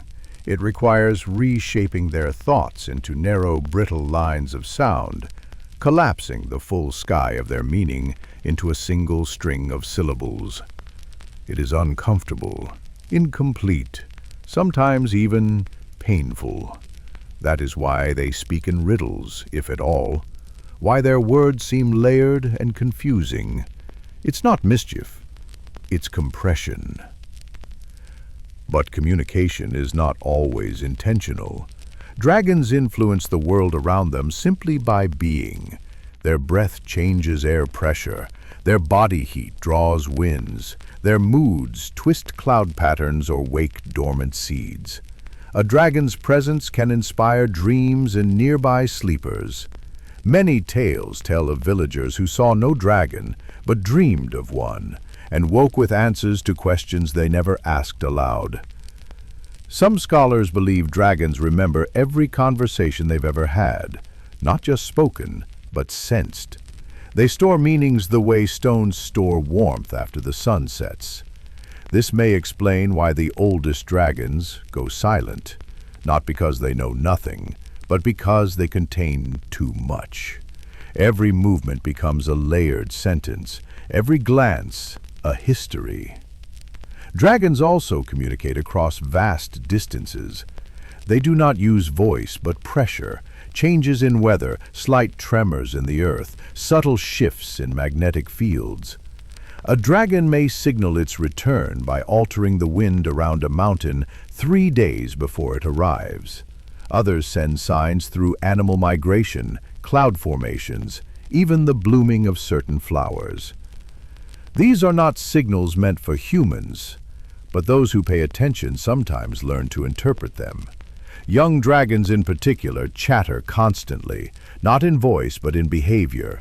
They circle each other, shadow fight, echo wing beats. They mimic the calls of other creatures, practice different types of wind resistance, even create patterns in snow or sand, just to see how the world reacts. These are their first poems. Some believe that dragons invented song, not with voices, but with motion, a dive, a climb, a spin through 3 layers of air density, all part of a phrase. A duet between 2 sea dragons may involve coordinated wave patterns lasting hours. Forest dragons hum to mushrooms, earth dragons drum against caverns, ice dragons sculpt frost in spirals that convey sadness, longing, or pride. Among their own kind, dragons rarely lie, not because they can't, but because it would be pointless.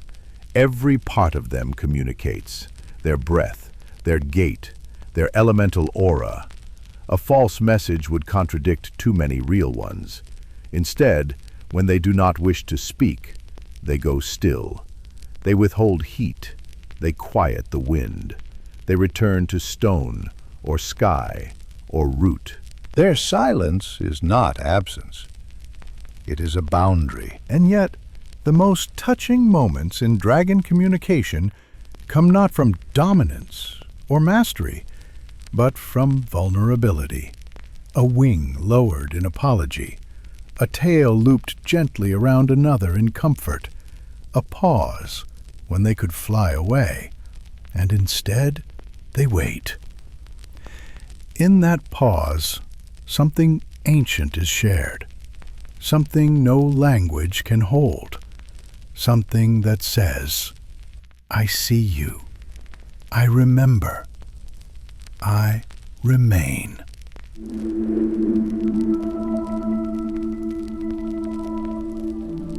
Now that we know how dragons communicate, let us turn our attention to something even more intimate and wondrous: the very body of the dragon itself. We shall explore each part slowly, like a gentle examination of an ancient masterpiece, discovering the intricate details that make these creatures so magnificent in our imagination. Let us begin with those great wings that carry dragons through the endless sky. Picture, if you will, the wings of a dragon as they rest folded against its mighty sides. These wings are not like the feathered wings of birds, delicate and light. No, dragon wings are vast membranes of skin, stretched between finger bones that extend like the ribs of a great umbrella. The skin itself is translucent in places, revealing a network of veins that pulse gently with the dragon's heartbeat. When a dragon spreads its wings, the span can reach enormous proportions. Imagine wings that could cast shadows over entire villages. Wings so broad that when they beat, they create winds that bend the tallest trees. The wing membranes shimmer with an inner light, sometimes appearing almost crystalline in their beauty. Along the edges, the skin grows thicker, more resilient, able to withstand the pressures of flight through storm clouds and thin mountain air. The movement of these wings is a thing of grace and power combined. When a dragon prepares to take flight, the wings unfurl slowly, like great sails being raised on an ancient ship. Each movement is deliberate, measured. The dragon does not hurry. There is a rhythm to the wing beats, a cadence that matches the dragon's breathing, slow and deep. As the wings push down against the air, you can almost hear the whoosh of wind, the gentle thunder of displaced atmosphere. The wing bones themselves are both strong and light, hollow like those of birds, but far more substantial. These bones are covered in a thin layer of muscle and sinew, giving the wings their flexibility and strength. When the dragon is at rest, the wings fold back against the body in a complex pattern, the wing fingers tucking inward like the closing of a giant hand. Now let us drift our attention to the dragon's scales, perhaps the most beautiful aspect of its anatomy. Dragon scales are not simply protective armor, though they serve that purpose well. They are works of art, each one unique, each one catching and reflecting light in its own special way. The scales overlap like shingles on a roof, each one slightly larger than your hand, smooth and warm to the touch. The colors of dragon scales shift and change depending on the light and the dragon's mood. A fire dragon's scales might glow with deep reds and oranges, like embers in a hearth. The scales seem to hold warmth within them, radiating heat even when the dragon is at rest. Along the edges of each scale, there might be a golden rim, as if the scale were outlined in precious metal. An ice dragon's scales, by contrast, appear almost crystalline, with shades of blue and silver that seem to capture and hold the cold light of winter. These scales have a different texture, smoother, perhaps, with a surface that seems to frost over in the coldest weather. When the dragon moves, the scales catch the light like 1,000 tiny mirrors, creating patterns of brilliance across the creature's hide. The scales are not static things. They grow and change throughout the dragon's long life. Occasionally, a dragon will shed old scales, much like a snake sheds its skin. But this happens gradually, scale by scale. The new scales that grow in their place are often brighter, more vibrant than the old ones. Some say that dragon scales continue to grow throughout the creature's lifetime, becoming more beautiful with age. Along the dragon's spine, the scales grow larger and more pronounced, forming a ridge that runs from the base of the skull all the way to the tip of the tail. These dorsal scales are often the most magnificent, sometimes standing upright like a crown or crest. They serve to protect the dragon's spine, but they also add to its majestic appearance, making the creature appear even larger and more formidable. The head of a dragon is perhaps its most expressive feature, and certainly its most complex. The skull is large and elongated, with a powerful jaw that can open wide enough to swallow a horse. The shape of the head varies between different types of dragons. Some have long, narrow skulls like those of crocodiles, while others have broader, more massive heads that speak of immense strength. The eyes of a dragon are windows into an ancient intelligence. They are large, often larger than dinner plates, and they glow with an inner fire that never seems to dim. The color of a dragon's eyes often reflects its nature. Fire dragons have eyes like molten gold or burning amber, while ice dragons possess eyes of pale blue or silver like winter stars. The eyes are set deep in the skull, protected by heavy brow ridges, and they seem to see everything, missing no detail of the world around them. Many dragons sport magnificent horns that grow from their skulls like crowns of bone. These horns come in all shapes and sizes. Some curve backward, like those of a ram, while others grow straight up toward the sky.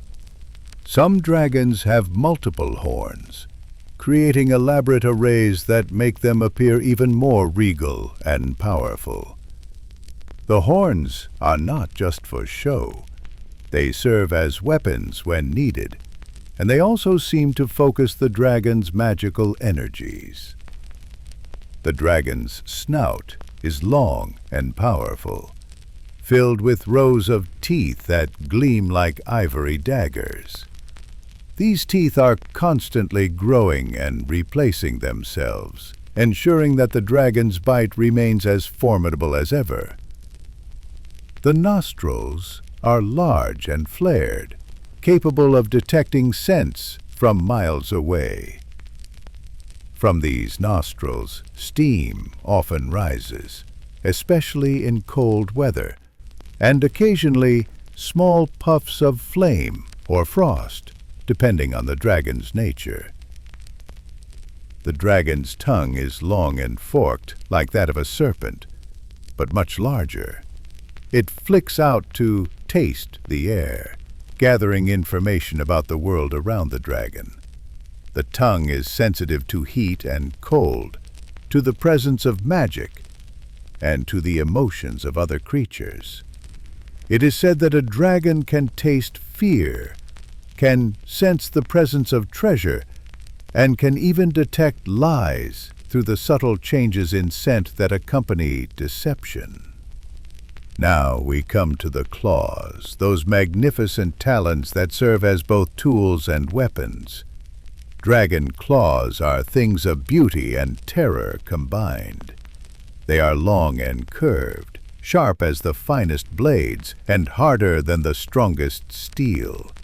Each claw can be as long as a sword, tapering to a point that can pierce the strongest armor. The claws grow from powerful toes, each toe articulated with joints that allow for incredible dexterity. Dragons can use their claws to grip prey, to cling to cliff faces, to dig through solid rock, and to manipulate objects with surprising delicacy. Watch a dragon's claws as they tap against stone, and you'll hear a sound like wind chimes made of metal, a gentle clicking that speaks of controlled power. The front claws are often the largest and most developed, as dragons use them for grasping and manipulation. The hind claws are built more for gripping and climbing, though they are no less formidable. When a dragon perches on a mountain peak, its claws dig deep into the stone, leaving marks that will remain for centuries. The dragon's tail is a marvel of engineering, a perfect balance of strength and flexibility. The tail is long, often as long as the rest of the dragon's body, and it serves multiple purposes.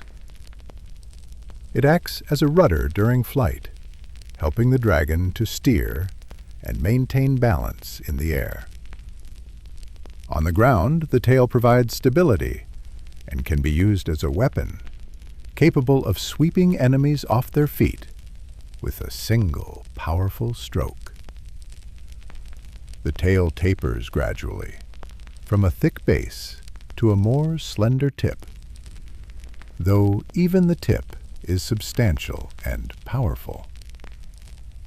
Some dragons have spikes or spines running along their tails, while others have fin-like appendages that help with steering during flight. The tail moves with a slow, hypnotic rhythm when the dragon is at rest, swaying gently from side to side like a great serpent. But perhaps the most mysterious and wondrous aspect of dragon anatomy is the inner fire that burns within them. This is not simply a metaphor or a figure of speech. Within the chest of every fire dragon burns a literal flame, a magical fire that never goes out, that burns without consuming, that provides the dragon with its breath of flame and its immunity to heat. This inner fire is housed in a special organ, sometimes called the fire heart, though it is not the dragon's actual heart. The fire heart is located in the chest cavity, nestled between the lungs and the true heart. It is a chamber of flame, lined with scales that are even more heat-resistant than those on the dragon's exterior. Within this chamber, magical fire burns continuously, fed not by wood or coal, but by the dragon's own life force and magical energy. The fire heart is connected to the dragon's throat and mouth by a series of tubes and chambers, allowing the dragon to direct its inner flame outward as breath.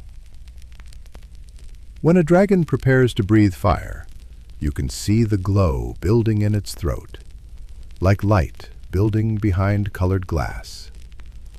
The dragon's chest expands, drawing in air and mixing it with the magical flame, creating the devastating breath that dragons are famous for.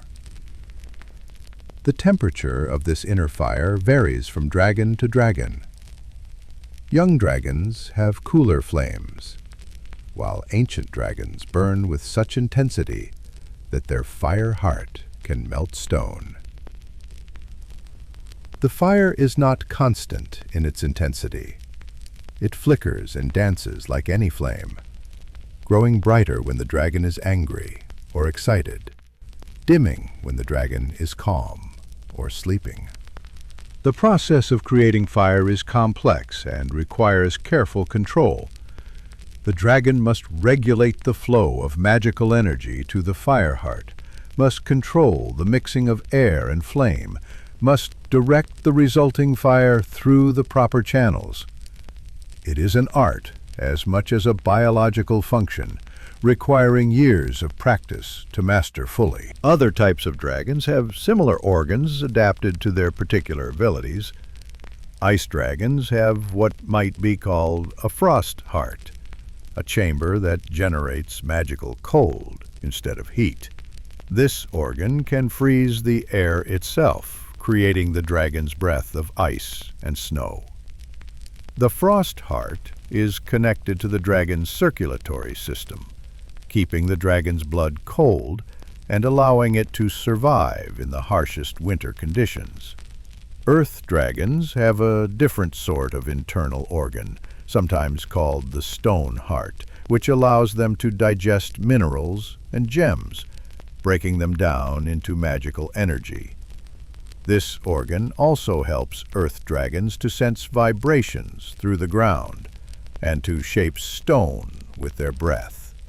The dragon's actual heart, separate from these magical organs, is a powerful muscle that beats slowly and steadily. Dragon hearts are much larger than human hearts, sometimes as large as a barrel, and they beat with a deep, resonant rhythm. The heartbeat of a dragon is so strong that it can be felt through the ground when the dragon is resting, a gentle thrum that speaks of immense life force. The dragon's blood is different from that of ordinary creatures.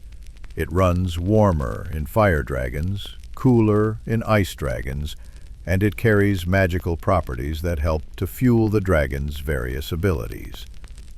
Dragon blood is said to have healing properties, though it is also highly magical, and can be dangerous to handle. The dragon's lungs are enormous, capable of holding vast amounts of air.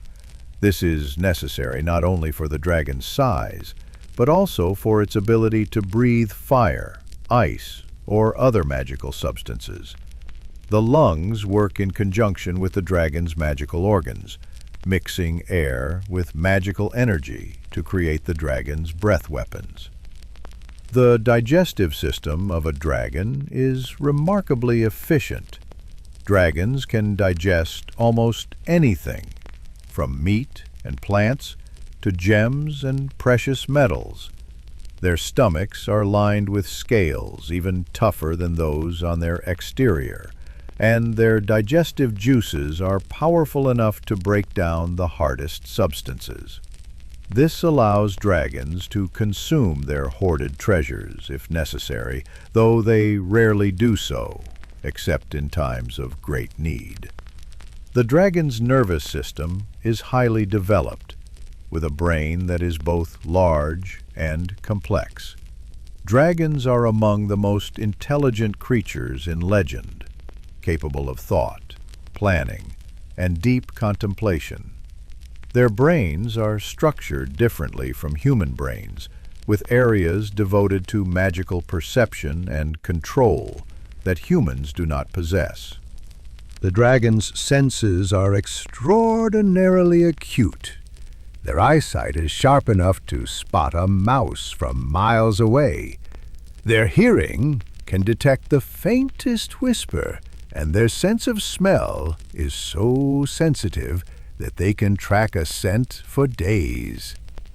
They also possess senses that humans lack entirely, such as the ability to sense magical energy, to feel the presence of precious metals and gems, and to detect the emotional states of other creatures. The dragon's magical abilities are integrated into every aspect of its anatomy. Magic flows through the dragon's body like a second circulatory system, connecting all of its organs and tissues. This magical energy is what allows dragons to fly, despite their enormous size, to breathe fire or ice, to live for thousands of years, and to possess intelligence and wisdom far beyond that of ordinary creatures. As we consider the magnificent anatomy of these legendary creatures, we begin to understand why dragons have captured human imagination for so long. They are perfect beings in their way, combining physical power with magical ability, ancient wisdom with raw strength. Every part of their anatomy serves a purpose. Every organ and system works in harmony with the others to create a creature of unparalleled majesty and power. Let us delve deeper into the most mysterious aspect of dragon anatomy, the intricate system that allows them to create and control fire. The fire-making apparatus of a dragon is far more complex than simply having a flame burning inside them. It is an entire network of specialized organs, chambers, and channels that work together in perfect harmony. The primary fire organ, which we have called the fire heart, is actually composed of multiple chambers, each serving a different function. The first chamber is the ignition chamber, where the initial magical spark is created. This chamber is lined with special scales that generate magical energy through friction, much like striking flint against steel, but on a mystical level. These scales rub against each other as the dragon breathes, creating tiny sparks of magical fire that never fade. From the ignition chamber, the fire travels to the amplification chamber, where the small magical flames are fed with the dragon's life force and grow in intensity. This chamber pulses with the dragon's heartbeat, each pulse feeding more energy into the growing flames.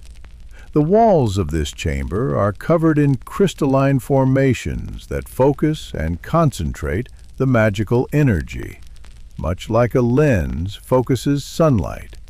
The third chamber is the regulation chamber, where the dragon controls the intensity and type of fire it will breathe.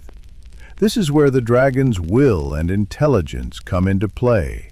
Through conscious thought, the dragon can adjust the temperature of its fire, the duration of its breath, and even the color and magical properties of the flames. Master dragons can create fire hot enough to melt steel, or gentle flames that provide warmth without burning. The fire then travels through a series of tubes called flame channels, which run through the dragon's neck and throat.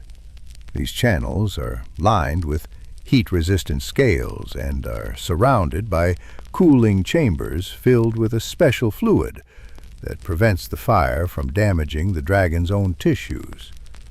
The channels can expand and contract, allowing the dragon to control the flow of fire like water through a pipe.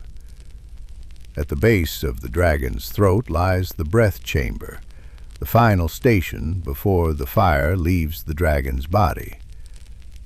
This chamber is where the fire mixes with air from the dragon's lungs, creating the explosive mixture that becomes the dragon's breath weapon.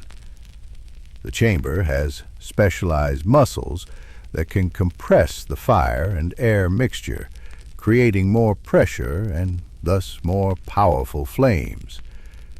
The dragon's throat itself is a marvel of heat-resistant construction. The inner lining is made of scales so tough and heat-resistant that they can withstand temperatures that would instantly vaporize steel. These throat scales are constantly renewed, growing and replacing themselves as they are worn away by the passage of flame. But the fire-making system extends beyond just these obvious organs. The dragon's entire circulatory system plays a role in fire production. Special arteries carry superheated blood from the fire heart to every part of the dragon's body, keeping the creature warm and providing magical energy where it is needed. This heated blood is what gives dragons their immunity to fire.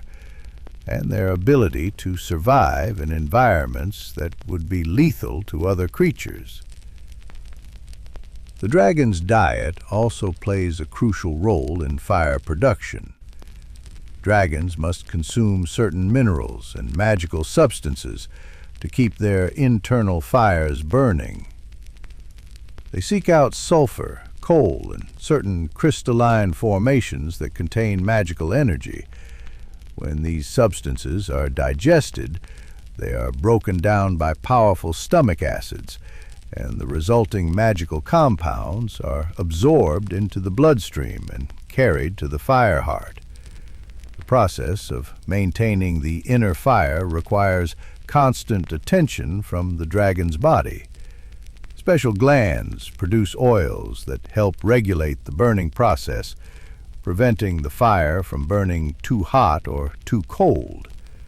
These glands are located throughout the dragon's torso, and they secrete their oils directly into the fire chambers through tiny ducts. The dragon's breathing is synchronized with its fire production. Even when not breathing fire, the dragon's respiratory system is working to maintain the proper balance of air and magical energy in the fire chambers.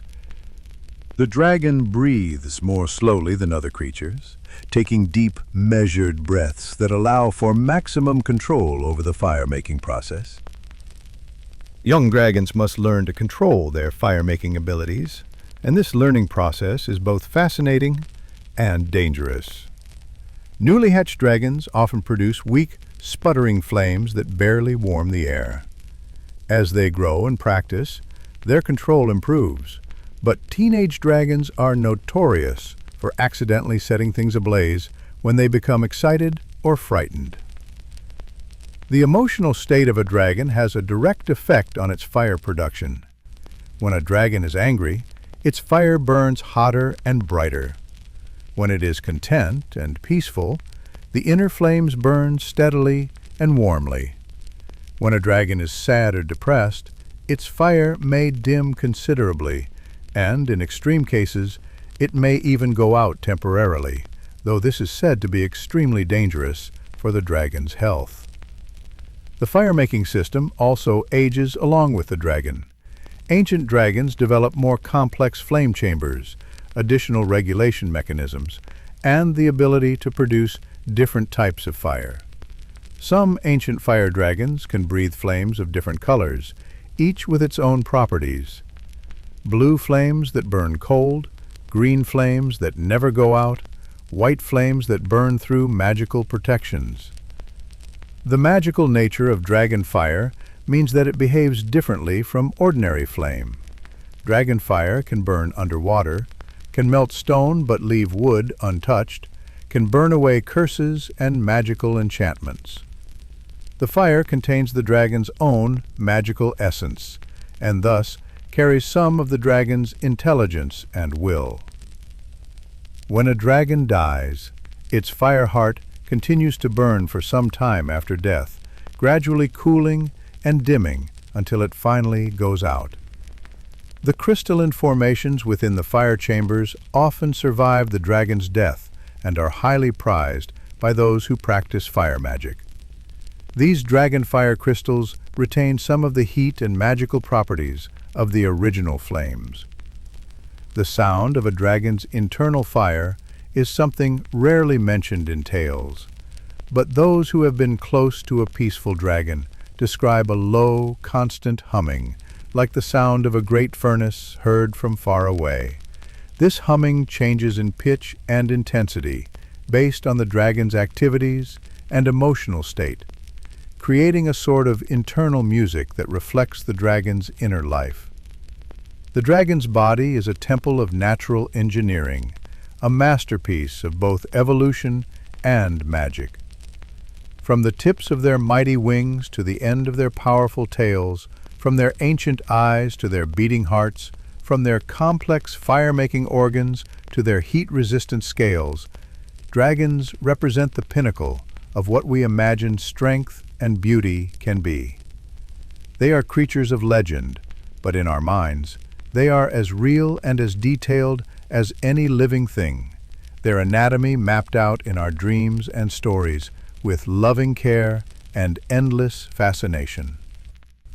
The intricate fire-making system of dragons reminds us that these creatures are not simple beasts, but complex beings whose every organ serves a purpose in their magical existence. The fire that burns within them is not just a weapon or a tool, but a part of their very life force, as essential to their being as blood or breath. It is this inner fire that makes dragons what they are, that separates them from all other creatures of legend and makes them truly magnificent. When a dragon settles into its cave, the air seems to glow with its presence. Stones warmed by its body radiate heat long after it has closed its eyes. This warmth comes not from steam or hidden vents, but from the dragon itself, an engine of living fire. Its every heartbeat, every breath, every flicker of muscle draws on an inner furnace more powerful than any mortal's. In this chapter, we explore how much energy a dragon needs just to be alive, the surprising ways it stores and moves that heat, and how these methods compare to the largest reptiles and birds known to us. We'll only allude to the fire it will someday unleash. The full tale of flame comes in the chapter that follows. Picture a dragon of average mature size, 4 to 6 meters long, 2 meters tall, weighing roughly 5,000 kilograms. Scientists use scaling principles to estimate how much energy such an animal burns at rest. For creatures in this weight class, the rule of thumb is tens of thousands of kilocalories per day. By careful extrapolation, a 5-ton dragon requires between 60 and 80,000 kilocalories simply to keep its heart beating, its lungs cycling air, and its brain active. That amount equals the energy in dozens of adult deer or a small herd of cattle. But a dragon does more than consume calories. It orchestrates them with remarkable finesse. Unlike most reptiles that depend on sunlight for warmth, a dragon generates heat from within. Its core temperature must stay above 40 degrees Celsius to power its massive muscles and sustain the mysterious organs that will produce flame. This internal warmth comes from a combination of biology and behavior honed over eons. At the center of it all is the dragon's heart, a muscle the size of a small barrel divided into 4 chambers. Each contraction propels warm blood into arteries, leading to the wings, legs, and tail. These arteries lie alongside veins, returning cooler blood to the heart. As the two currents pass each other in parallel, heat diffuses from the warmer to the cooler, so that blood returning to the center arrives preheated, while blood going to the extremities reaches only safe temperatures. This arrangement, known as counter-current exchange, traps warmth where it is most valuable and prevents heat loss at the edges of the body. Wrapped around the dragon's ribcage and spine is a layer of dense, fibrous fat. This insulation does more than store energy. It shields the core from cold and retains internally generated heat. In cooler climates, microscopic fibers in this adipose tissue stand erect, creating pockets of warm air next to the body. When the air grows hot, those fibers collapse, allowing heat to escape through the tough yet flexible skin. This ebb and flow of the fat structure serve as a living thermostat, maintaining a steady core temperature even when external conditions swing wildly. Dragons also choose their resting spots with care. In volcanic craters, they press their bellies against stone heated by molten rock, letting the ambient warmth reduce their own energy needs. In arid deserts, they slip beneath thick dunes as the sun rises, absorbing the sand's stored heat through the night. In high-altitude caves, they align their bodies so that dawn's first rays strike their spines, quickly raising their temperature before leaving to hunt. These behaviors extend the power of their internal furnace, letting them conserve precious calories. Yet even a mighty dragon risks overheating when its engines roar too fiercely. To avoid a fevered breakdown, it deploys another adaptation: retractable thermal sails. Along its neck and flanks lie folds of skin kept against the body until needed. When the dragon detects excess warmth, it unfurls these membranes, increasing surface area and turning its flesh into a living radiator. As blood flows into the sail, the breeze carries heat away, swiftly cooling both skin and core. Complementing the sails are secretive glands tucked between the scales. These glands secrete a thin, saline fluid that spreads across the skin. During flight, or even a quick sprint, rushing air evaporates the moisture, drawing heat away in a process similar to sweating. A dragon plunging into a dive can drop its skin temperature by several degrees in heartbeats, preventing damage to tissues and keeping muscles fresh for sudden bursts of speed or evasive maneuvers. Digestion itself plays a role in the dragon's thermal balance. After a successful hunt, perhaps a herd of bison or a stranded mammoth, the dragon consumes vast quantities of meat. As this feast breaks down in a multi-chambered stomach, heat is released and circulated through the body, bolstering the core temperature. This digestive furnace can sustain the dragon through long, cold spells or high-altitude glides, bridging the gap between meals and helping it remain active when prey is scarce. To appreciate these systems, consider two real animals that share pieces of the dragon's physiology, but on a smaller scale. The Komodo dragon, the largest living lizard, weighs up to 90 kilograms and must rely on sunlight to warm its blood. Its metabolism at rest consumes around 3,000 kilocalories per day, enough to sustain a small feast, but nothing like the dragon's needs. It lacks hidden heat exchangers and living insulation, and its activity slows dramatically when the sun dips below the horizon. High in the Andes, the condor navigates thin mountain air with the help of air sacs that enforce one-way airflow through its lungs, extracting oxygen more efficiently than our own breathing ever could. A condor's core hovers near 41 degrees Celsius, maintained by a coat of downy feathers and occasional panting. Its daily energy burn runs close to 5,000 kilocalories, impressive for its size, but still dwarfed by the dragon's appetite. Both the condor and the dragon, however, employ counter-current exchange in their legs to preserve warmth when standing on chilly surfaces. Dragons unite and amplify these real-world tricks.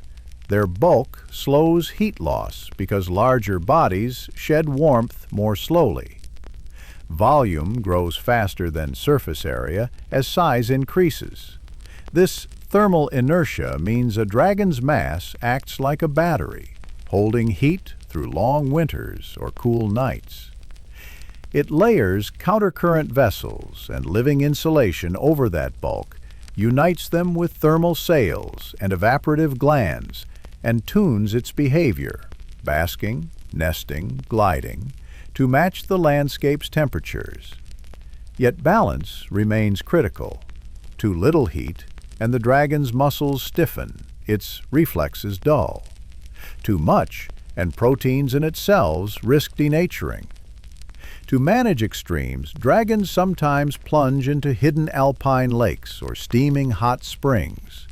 Paradoxically, time spent in very hot water causes peripheral blood vessels to widen, drawing surplus core heat outward. There, the water and steam carry it off, dropping the dragon's internal temperature by several degrees in minutes. Emerging from the mist, the dragon's body hums with renewed cool readiness, ready to hunt or patrol its domain without risking a fevered breakdown.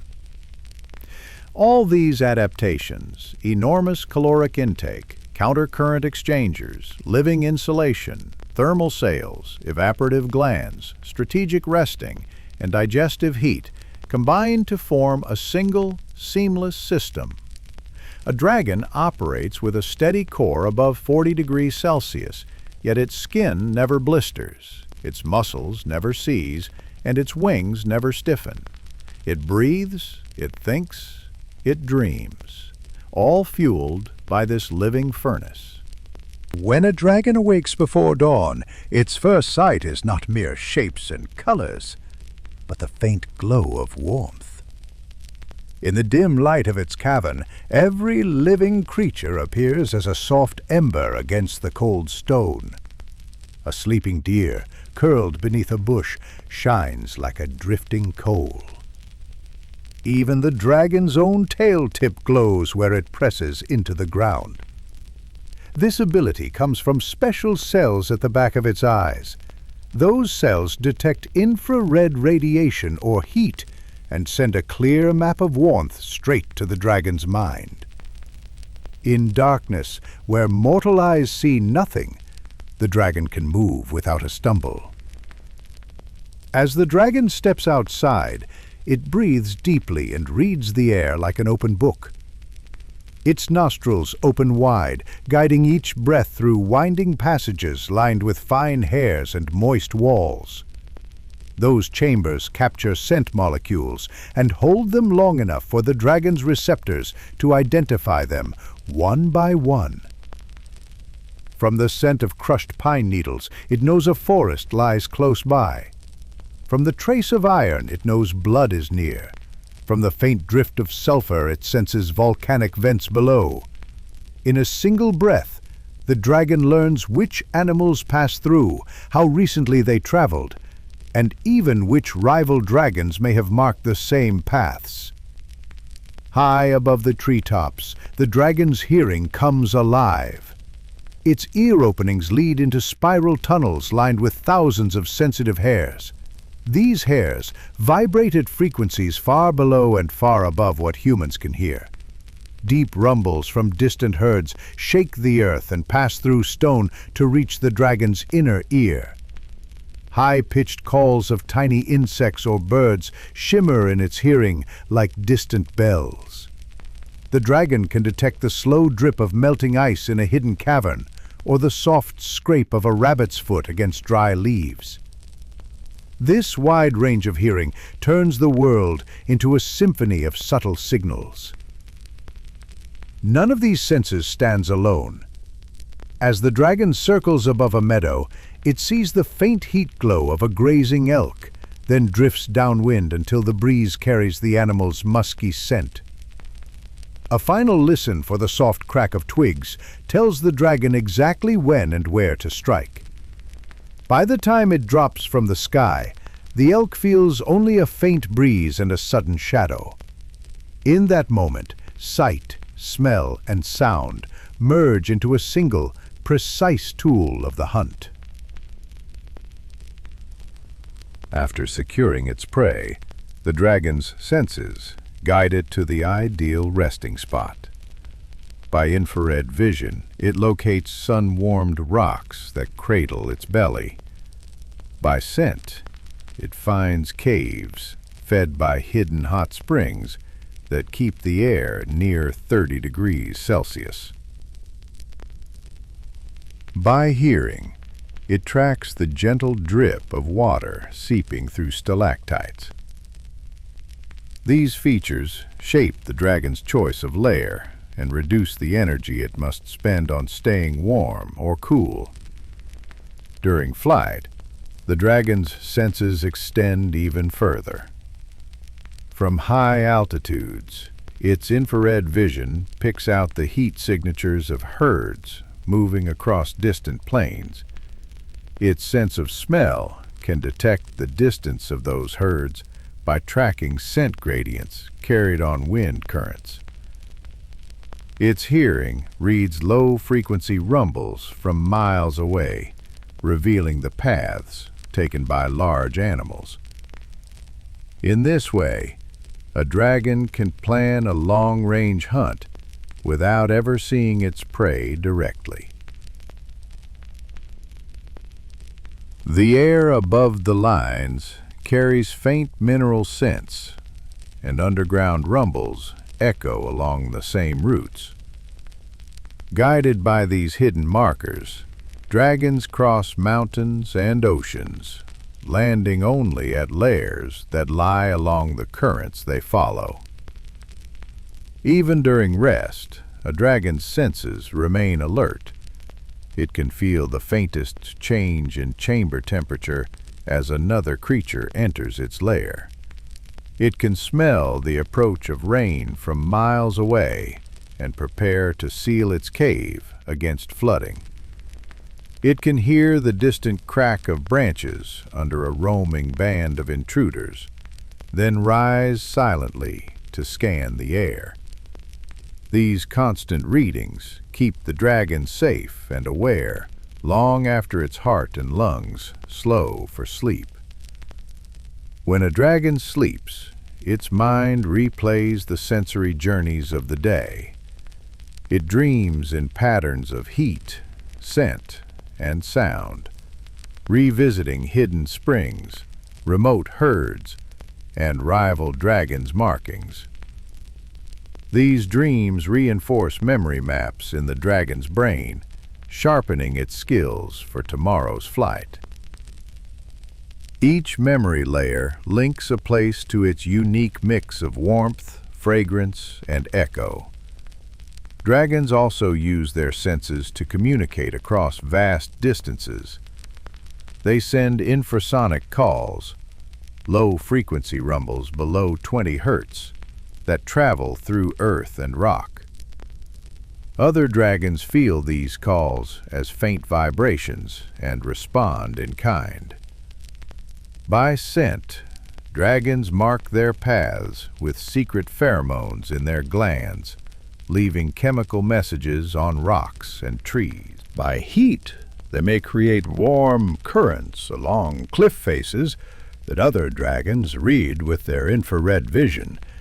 This combination of signals forms a language older than any spoken word. Young dragons learn to hone their senses through play. They chase each other while practicing silent landings on frozen lakes, testing how closely they can approach before melting a patch of ice with their warmth. They track fleeing insects with tiny heat spots and listen for the rapid wing beats that betray hidden nests. They learn to recognize the scents of specific flowers that grow only near warm springs, then race to find those coves on misty mornings. As dragons age, their senses can grow even keener. Scales around their eyes may thin slightly, improving infrared focus. Nasal chambers expand to capture more scent molecules. Ear tunnels lengthen, broadening the range of sound. These changes happen slowly, over decades, and tie closely to a dragon's growing experience and wisdom. In hunting packs, dragons synchronize their senses for group advantage.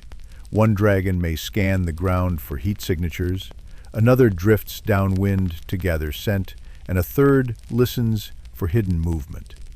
By sharing these readings through deep rumbles, they coordinate ambushes with uncanny precision. Each member relies on the other's strengths to close in on prey silently and swiftly. During breeding season, scent plays a special role. Mature dragons secrete powerful pheromones that signal readiness to mate. Other dragons detect those signals from great distances and follow scent trails to breeding grounds. Heat vision confirms the identity of a potential mate by reading subtle warmth patterns in scales, unique as fingerprints. Hearing then seals the bond. Pairs exchange low-frequency calls that bind them together for life. Even dragons that live alone maintain a network of temporary alliances. They mark neutral zones with a blend of scent and heat signatures, inviting passing dragons to share the region's resources. When dragons gather at these sites, they exchange calls that carry messages of peace or warning. These meetings strengthen bonds and prevent needless conflict across overlapping territories. In cold climates, dragons use their senses to survive harsh winters. They locate hot springs beneath frozen earth by tiny shifts in ground temperature and steam scent. They hear the distant roar of underground geothermal vents and follow the sound to safety. Once there, they bask on warm stones and sleep in steamy air, conserving energy while the world freezes outside. In desert regions, dragons rely on their senses to find scarce water. They detect slight coolness along ancient riverbeds buried beneath sand and follow the scent of damp soil. They hear the faint trickle of underground streams and dig through dunes until they reach hidden oases. These skills turn barren landscapes into temporary havens. In swampy wetlands, dragons must avoid dangerous mists that hide predators and prey alike. Their infrared vision cuts through fog to reveal warm shapes of animals beneath water. Their sense of smell detects the sulfur-rich scent of decaying plants and steers them clear of toxic fumes. Their hearing picks out the croaks of hidden amphibians, guiding them to richer feeding grounds. Throughout their lives, dragons refine their senses through constant use. A young dragon learns to read complex scent mixes by sampling the air above 100 plants. An elder dragon distinguishes minute heat differences in scales to recognize friend from foe. These skills sharpen over centuries, making each dragon's perception a marvel of natural design. By combining heat vision, scent mapping, and wide-range hearing, dragons achieve a level of awareness unmatched in the natural world. Their every movement, from hunting to migrating, rests on a precise sensory map of hidden currents.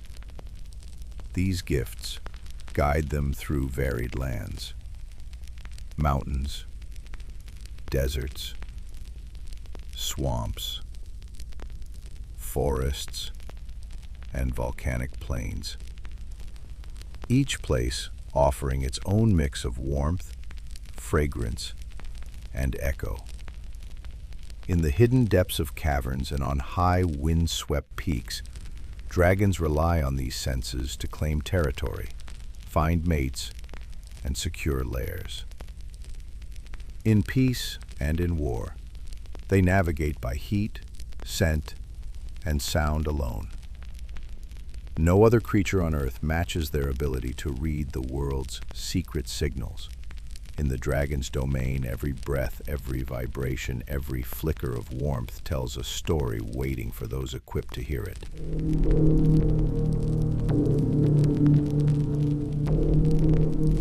If the dragon's body is a marvel of scale and bone, its true wonder lies even deeper, in what hums beneath the skin. For all the precision of their anatomy, dragons are not mechanical things. There is something else within them, something unmeasurable, something that breathes when they do not, that flickers even in sleep. That's where their magic lives. It is not a force they learn to wield.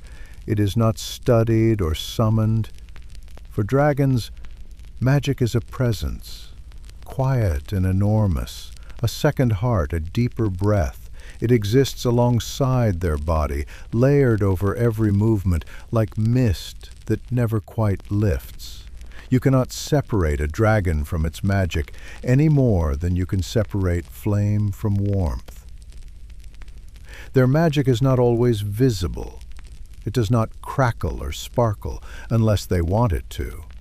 Most of the time, it moves like underground rivers, felt only when needed, and always more vast than expected. It shapes their bodies, their breath, their sleep. But it also extends outward, seeping into caves and cliffs, forests and sea trenches. A dragon does not possess magic, it radiates it. Each kind of dragon manifests it differently. Forest dragons whisper to roots. They do not speak spells, they hum growth. Their power stirs the sap in trees and the quiet fungi beneath the soil. When a forest dragon is nearby, everything grows slightly faster.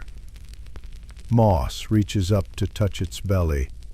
Birds pause their songs.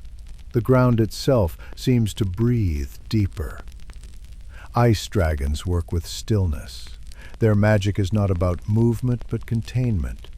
The ability to hold a moment, suspend a season. They can stop a pond mid-ripple. They can silence a storm with one exhale. Their power is less like a wave, more like a deep-held breath, a pause so pure it freezes time for anything caught within it. Fire dragons are the most misunderstood. Their magic is not destruction. It is transformation. They do not simply burn, they reforge. They reduce to essence, and from essence bring something new. Their flames can temper metal, purify illness, cauterize memory. A fire dragon's breath can burn a tree or birth a star. Sky dragons use patterns. Their magic is woven into weather. It is the curve of a jet stream, the shiver of air just before lightning. They do not cast spells, they reshape atmosphere. A single wing beat might redirect a storm. A sigh might change the course of a cloud system on the other side of the world. Their magic is motion without destination. Sea dragons hold magic in depth. Pressure, darkness, silence. Their power is ancient and pressurized, like the trenches they live in. They create songs only whales can hear, vibrations that ripple for miles and shift the dreams of coral reefs. They do not charm, they resonate. Earth dragons draw from weight. Their magic is slow, massive, and deliberate. A look can cause a landslide. A single stomp can wake magma below. Their spells are not spells at all, but restorations, returning things to their rightful shape. A cracked cave wall made whole, a broken stone turned smooth again. They do not conjure. They remember the way the world used to be and push it gently back. But dragons also use subtler forms of magic, personal, quiet kinds that no one writes about in scrolls or carves into ancient stone. Some dragons speak dreams into sleeping minds, not with words, but with feelings. Calm, warmth, the echo of flight. A village might sleep more deeply the night a dragon passes overhead. A child might stop fearing the dark. A musician might wake with a melody they do not remember learning.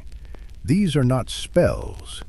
They are traces, impressions left by magic brushing past thought. Some dragons enchant objects, but never with flashy tricks. A pebble that warms in the palm, a scale that glows when the wind changes, a piece of driftwood that always floats upstream. These are tokens, gifts, forgotten fragments of presents left behind without ceremony. Not everything magical must be noticed to be real.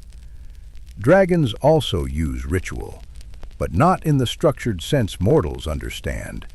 Their rituals are rhythms, flight paths they repeat only on solstices, roars timed to the turning of distant stars, stillness observed on the anniversary of a mountain's collapse. Their rituals align them with the deep pulses of the world, anchoring their own magic to the planet's slow turning. Some ancient dragons carry spells so old they've forgotten how they work, only that they must be kept alive. A certain gesture with the tail, a specific pulse of light from the eyes, a breath that must be released once every 1,000 nights, facing a specific cliffside. They don't remember what would happen if they stopped, but they know the world would feel it. Young dragons overflow with magic. It pours out in glimmers and accidents. Trees grow sideways, rain falls upward, stones hum. With time, their power settles, becoming quieter, deeper, more specific. Elder dragons may go days without outward display, but when they do act, the world listens. When an old dragon chooses to cast, the sky leans in. Unlike humans, dragons never see magic as theirs to command. They don't bind it or hoard it. They channel it and then release it. They know magic is older than they are and will outlive them. It is not a weapon. It is not a right. It is a relationship. And like all true relationships, it is built on trust and shaped by silence.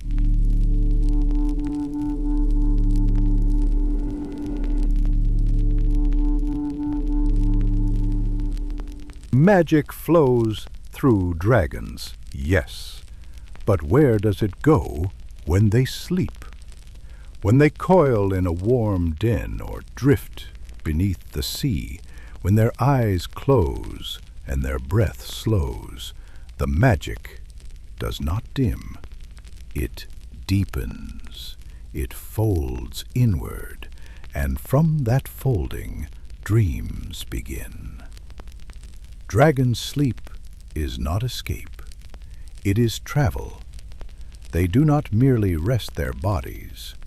They descend into currents far older than language, into rivers of memory that connect all dragons across time, across distance.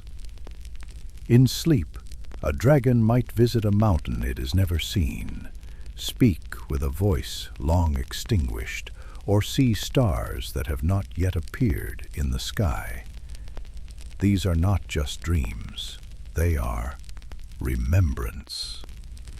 Dragons carry memory differently than mortals. It does not sit in the mind like a list or image. It lives in the breath, in the heat of a scale, in the particular way a wing turns during descent. Each dragon is a living library, but not of facts, of feeling, of moments so vivid they burn themselves into the bones of the world. And in sleep, those moments return. Some dragons dream their ancestors' lives. Not metaphor, not symbol, but exact memory. A sky dragon may relive a storm its great-grandmother once danced through. A sea dragon might wake tasting a kelp forest that no longer exists. These inherited dreams are not always pleasant. There are battles remembered, losses, exiles, buried eggs. And yet dragons do not turn from them. They consider it part of their duty to remember what was, so that what is might hold meaning. Others dream the future, not as prophecy, but as possibility. They see landscapes not yet shaped, creatures not yet born. They see choices they have not made and may never make. These dreams do not instruct. They offer. A dragon wakes not with answers, but with direction. A leaning, a pull toward or away. Dragons also share dreams. In rare seasons, especially in clusters where multiple dragons sleep nearby, their minds drift into the same symbolic field. One may dream of wind that sings in a forgotten language. Another dreams the same sound from underground. A third feels the song in its bones and wakes humming it into the stone walls of its lair. This is not telepathy.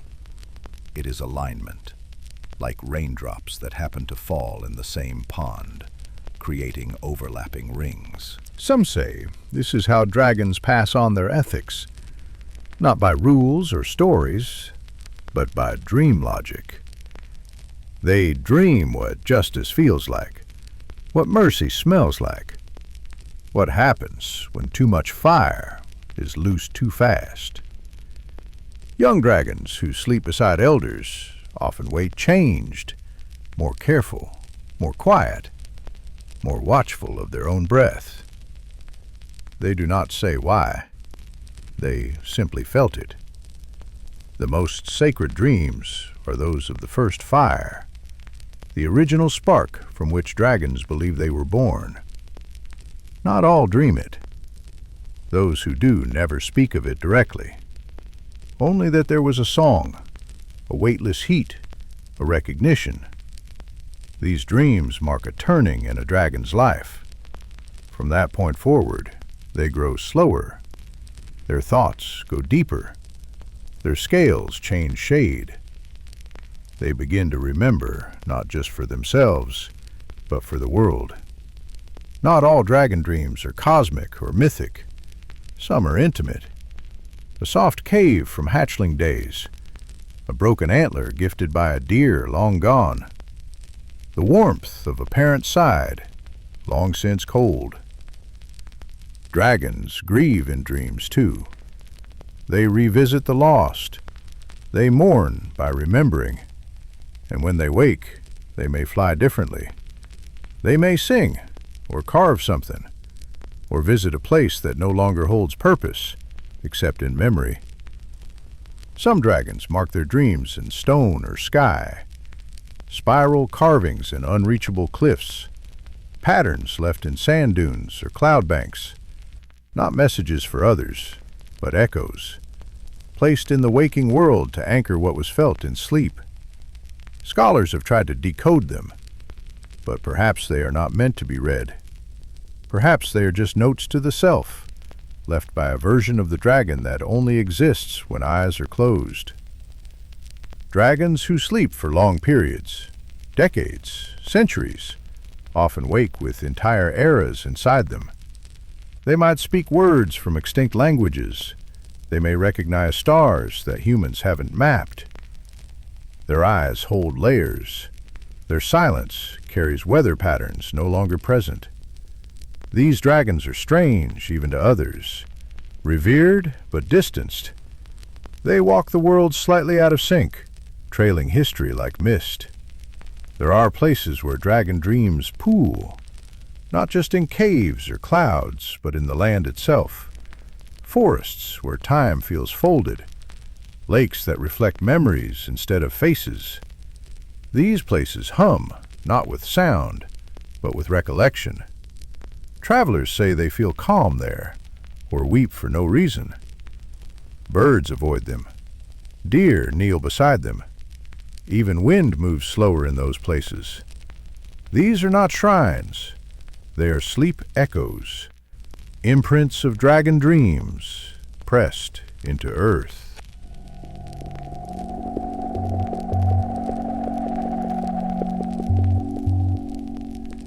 And when a dragon is very old, older than a kingdom, older than most names, it begins to dream, even while awake. Its eyes glaze, then sharpen again. It may pause mid-sentence listening to something you cannot hear. It might act on memories not yet made. These are the edgewalkers. Dragons with one foot in the present and the other in a field of memory that stretches behind and ahead. They do not speak much, but when they do, their words do not sound like advice. They sound like remembering. Once we've lingered long enough among dragons' dreams and memory, now our curiosity begins to shift toward one of the most iconic aspects of dragon lore, the Hoard. There is something deeply soothing about imagining the careful way dragons collect and arrange their treasures, like an ancient meditation on beauty and value. Picture, if you will, a dragon's treasure chamber deep within a mountain cave. The air is warm here, heated by the dragon's presence, and everything glows with a soft golden light. This is not the harsh glare of torches or lanterns, but the gentle radiance that seems to emanate from the treasures themselves, as if they have absorbed centuries of the dragon's fiery breath and now glow with their own inner warmth. The dragon does not collect treasure randomly or carelessly. Dragons are drawn to gold, yes, but not simply because it is valuable in human terms. Gold calls to dragons because it is incorruptible, eternal, a metal that never tarnishes or fades. It reflects the dragon's own immortal nature, its permanence in a world of constant change. Watch how a dragon arranges its gold. The coins are not scattered carelessly, but placed in careful patterns that please the dragon's eye. Some dragons arrange their gold by age, with the oldest coins placed closest to where they sleep. Others organize by beauty, creating spirals and cascades of gleaming metal that catch and reflect light in mesmerizing ways. The sound of gold coins shifting as the dragon moves through its hoard is like gentle rain on leaves, a soft tinkling that soothes the great creature's ancient mind. The dragon creates paths through its treasure, worn smooth by countless years of the creature gliding between the piles. These paths follow patterns that only the dragon understands, connecting different areas of the hoard in ways that speak to the dragon's ancient sense of order and beauty. Some paths lead to viewing spots where the dragon can gaze upon particular arrangements of treasure. Others wind through the collection like a lazy river of gold. Gems hold an even deeper fascination for dragons.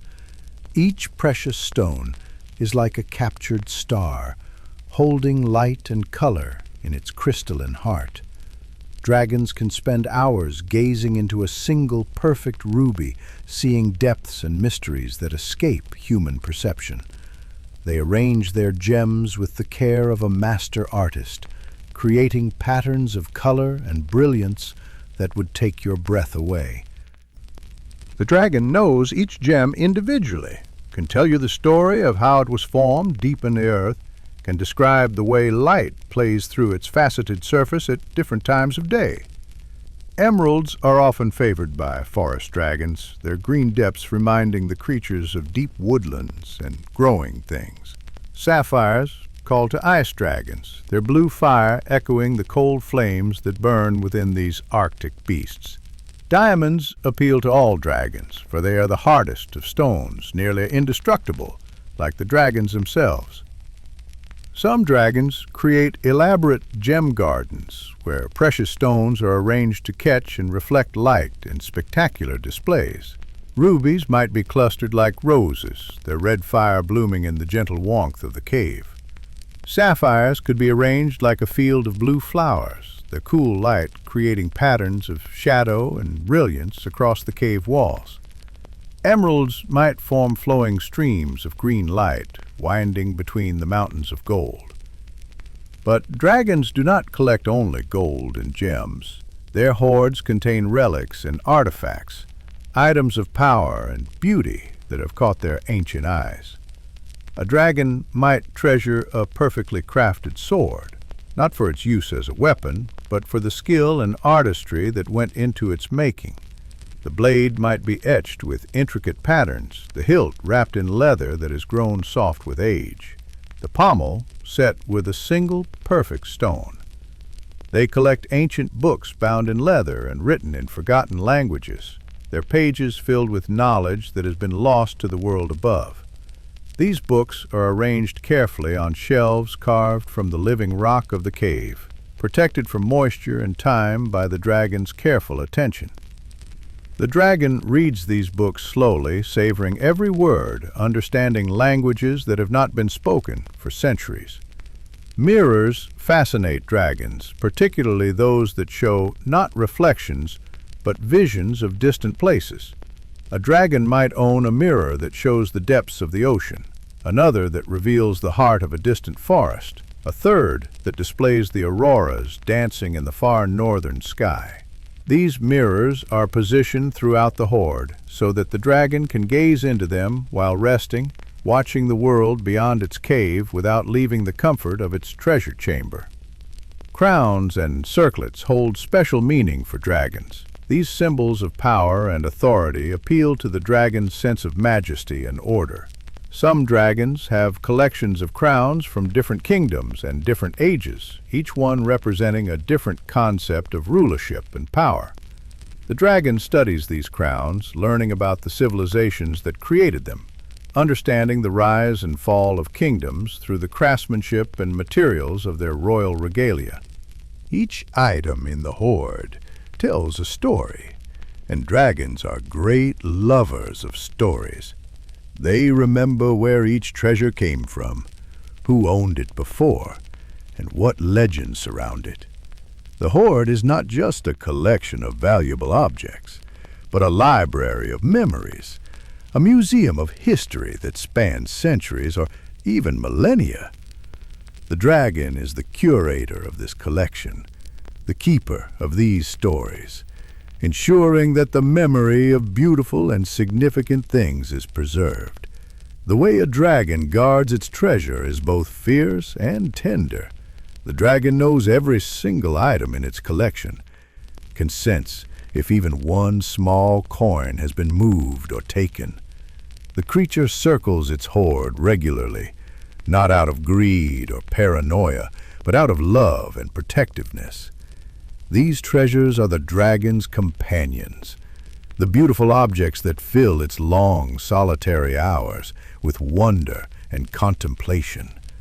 When a dragon sleeps, it often curls around its most precious treasures, like a parent protecting a child. The warmth of the dragon's body keeps the gold and gems at the perfect temperature, and the steady rhythm of the dragon's breathing creates gentle air currents that keep dust from settling on the precious surfaces. The dragon's scales provide natural protection, creating a barrier between the treasure and any potential harm. The dragon's relationship with its hoard is deeply personal and intimate. Each piece represents not just material value, but emotional and spiritual significance. The hoard reflects the dragon's personality, its interests, its long history of experiences and encounters. A scholarly dragon might emphasize books and scrolls, while an artistic dragon might focus on beautiful objects and works of art. The meaning of the hoard goes deeper than mere accumulation of wealth. For dragons, the treasure represents permanence in an impermanent world. While kingdoms rise and fall, while forests grow and are cut down, while mountains are worn away by wind and rain, the dragon's gold remains unchanged. The hoard is a bulwark against the passage of time, a way for the dragon to hold on to beauty and value in a world that often seems chaotic and meaningless. The hoard also serves as a connection to the human world. Even though dragons are solitary creatures, their treasures link them to human civilization. Every coin tells of trade and commerce. Every crown speaks of kingdoms and rulers. Every artifact carries the hopes and dreams of those who created it. Through their hoards, dragons remain connected to the changing world outside their caves. even as they remain apart from it, observing the great flow of history from their timeless perspective.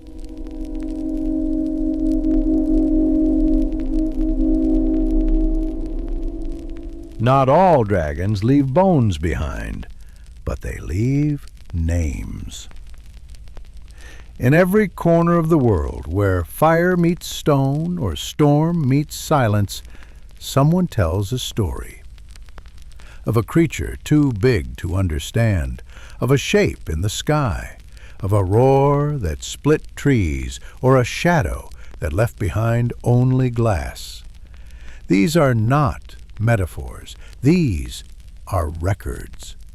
Warped by time, softened by priests, dressed up by poets, but underneath the lies, the dragon is always real. Sometimes the dragon is wisdom, sometimes rage, sometimes a curse, a king, a guardian, a punishment, but never soft, never meaningless. You do not imagine a dragon by accident. It appears where something happened, something no one could explain. And so the story begins. In China, the dragon was not a monster. It was the sky made flesh. The Long had no wings, but flew higher than any eagle. It had the horns of a deer, the claws of a hawk, the whiskers of a catfish, the body of a serpent, but it was its own kind. It lived in rivers, rode in clouds, curled into fog at mountain tops. It brought rain to the dry, thunder to the still, fortune to the just. It did not burn fields or hoard gold. It balanced the world. And for that, the emperors claimed it. They carved the Long into jade, wore it on silk, stamped it on their thrones. They said, "We rule because the dragon allows it." But the dragon never bowed. It watched. And when an emperor ruled with greed, the skies stopped turning. The rains vanished. Drought cracked the earth. The dragon did not punish. It simply left. In Japan, dragons were less forgiving. The most feared was Yamata no Orochi, a river beast with 8 heads and 8 tails, so large it stretched across 8 valleys. Its breath poisoned crops, its coils crushed homes. And once a year it demanded a girl. Until Susanoo, the storm god, descended, drunk, loud, smiling. He tricked the beast with sake, 8 barrels for 8 heads. Orochi drank and slept. Susanoo drew his blade and cut. From the 4th tail came something impossible. A sword, kusanagi, the blade that would one day crown an empire. The dragon's corpse rotted. The valleys healed, but the sword never lost the smell of blood. In Korea, they spoke of dragons that had not yet become, the Amuji, vast serpent-like beings who waited, watching waterfalls, coiling through mist, dreaming of wings. They were not feared, they were respected. After 1,000 years, if they had lived with patience and power, if they had earned the favor of the heavens, they would ascend, a yong, a full dragon, crowned, clawed, wreathed in cloud. These were protectors of the land. They guarded temples. They curled around mountains. They brought rain with a breath, stilled earthquakes with a glance. But they appeared rarely. To see one was not a vision, it was a warning. To the north, in the bitter lands of Scandinavia, the dragon was not born, it was made. Fafnir began as a man, a dwarf to be exact. But greed reshaped him. A cursed treasure melted his soul and hardened his body. His limbs stretched, his eyes yellowed. Fire took his voice. He no longer needed it. He slept on gold, killed for it, hissed at the world. Until Sigurd came. Young, armored, brave, and smart.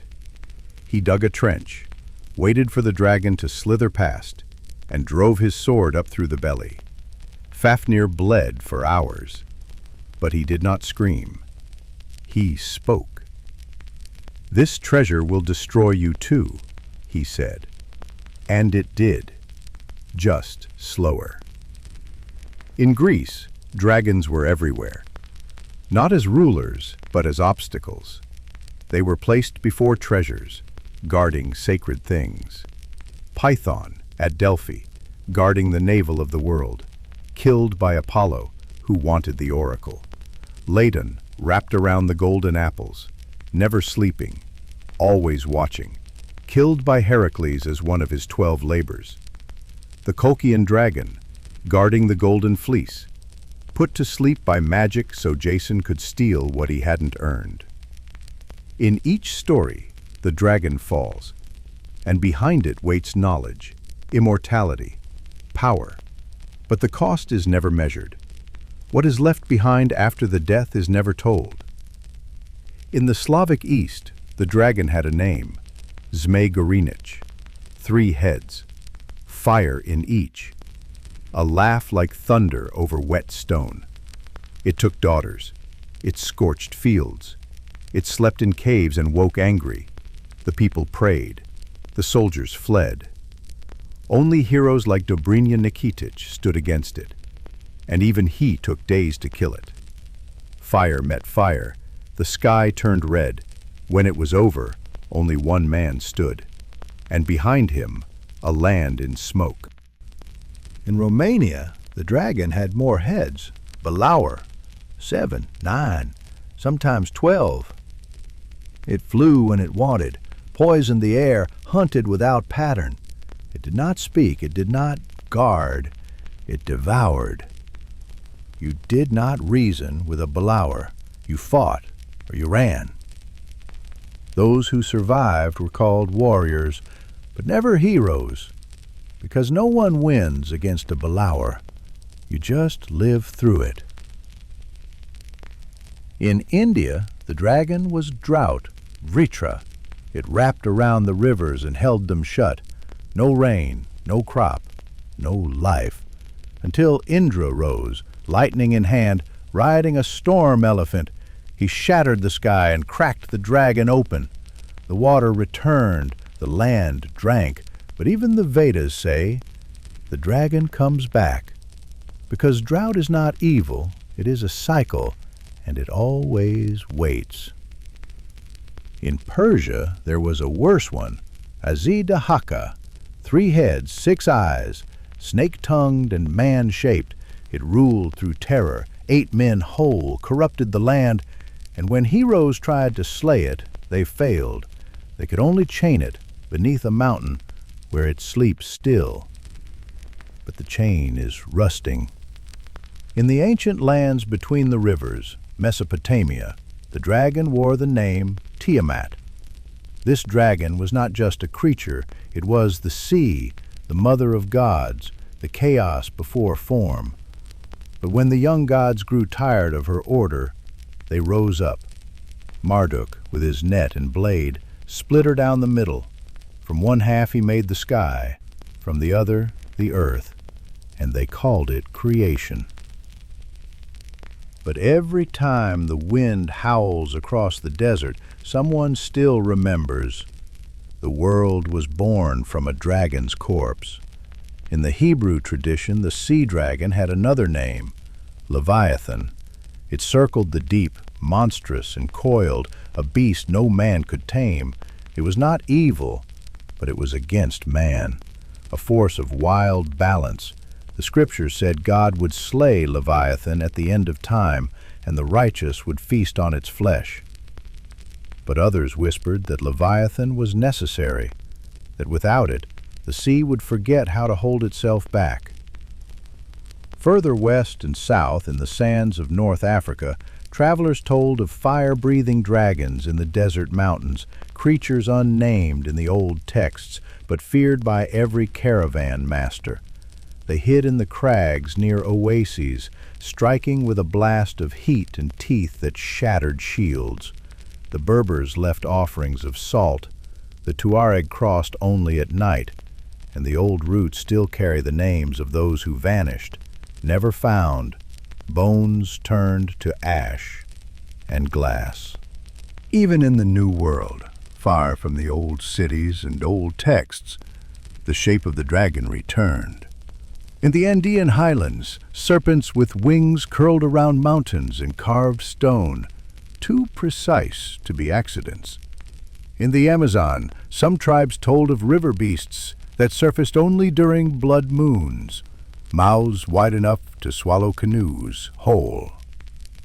Because the dragon is not European, not Asian, not invented by a single mind, it is older than nations, older than gods.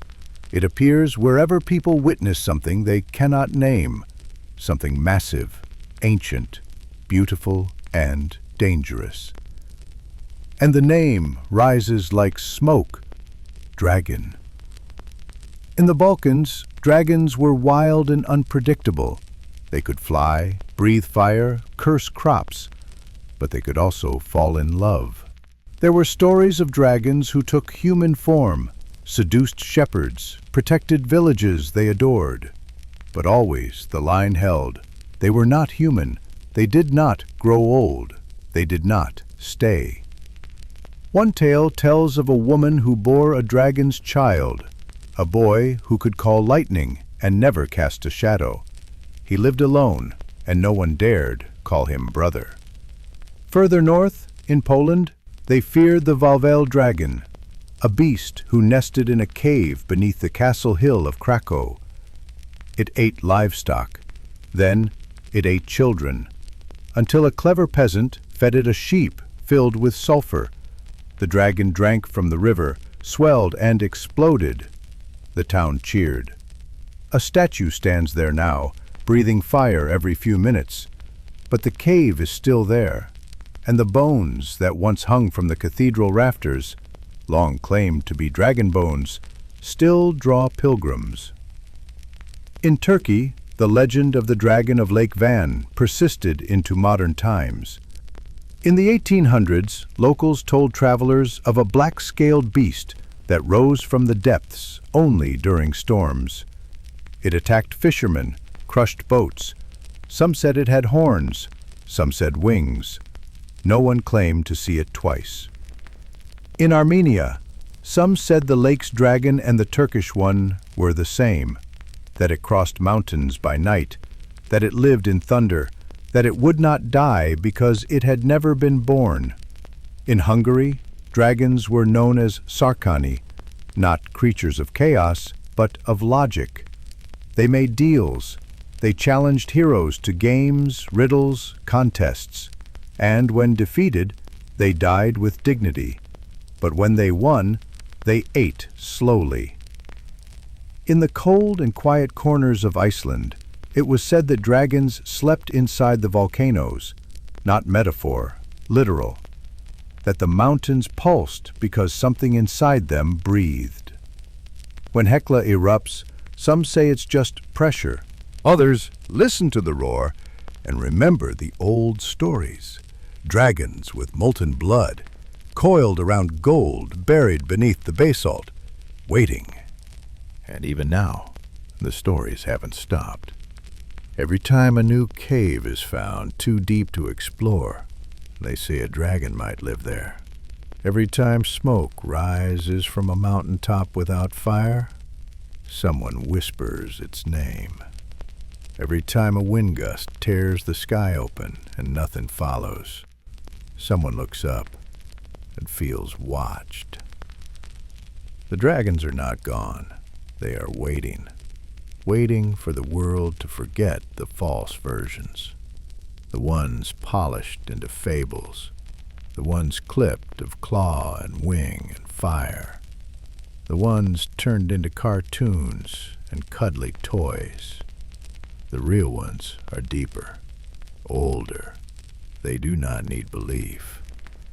They need space, silence, darkness, time, and above all, memory. Because dragons do not die. They withdraw. They bury themselves in silence, in stone, in memory. They burn quietly, without light, dreaming in ways the world has forgotten how to measure. And when they rise, as they always do, they do not return as symbols or riddles. They return in full. And the world remembers not just their story, but their weight, their size, and the exact shape of fear.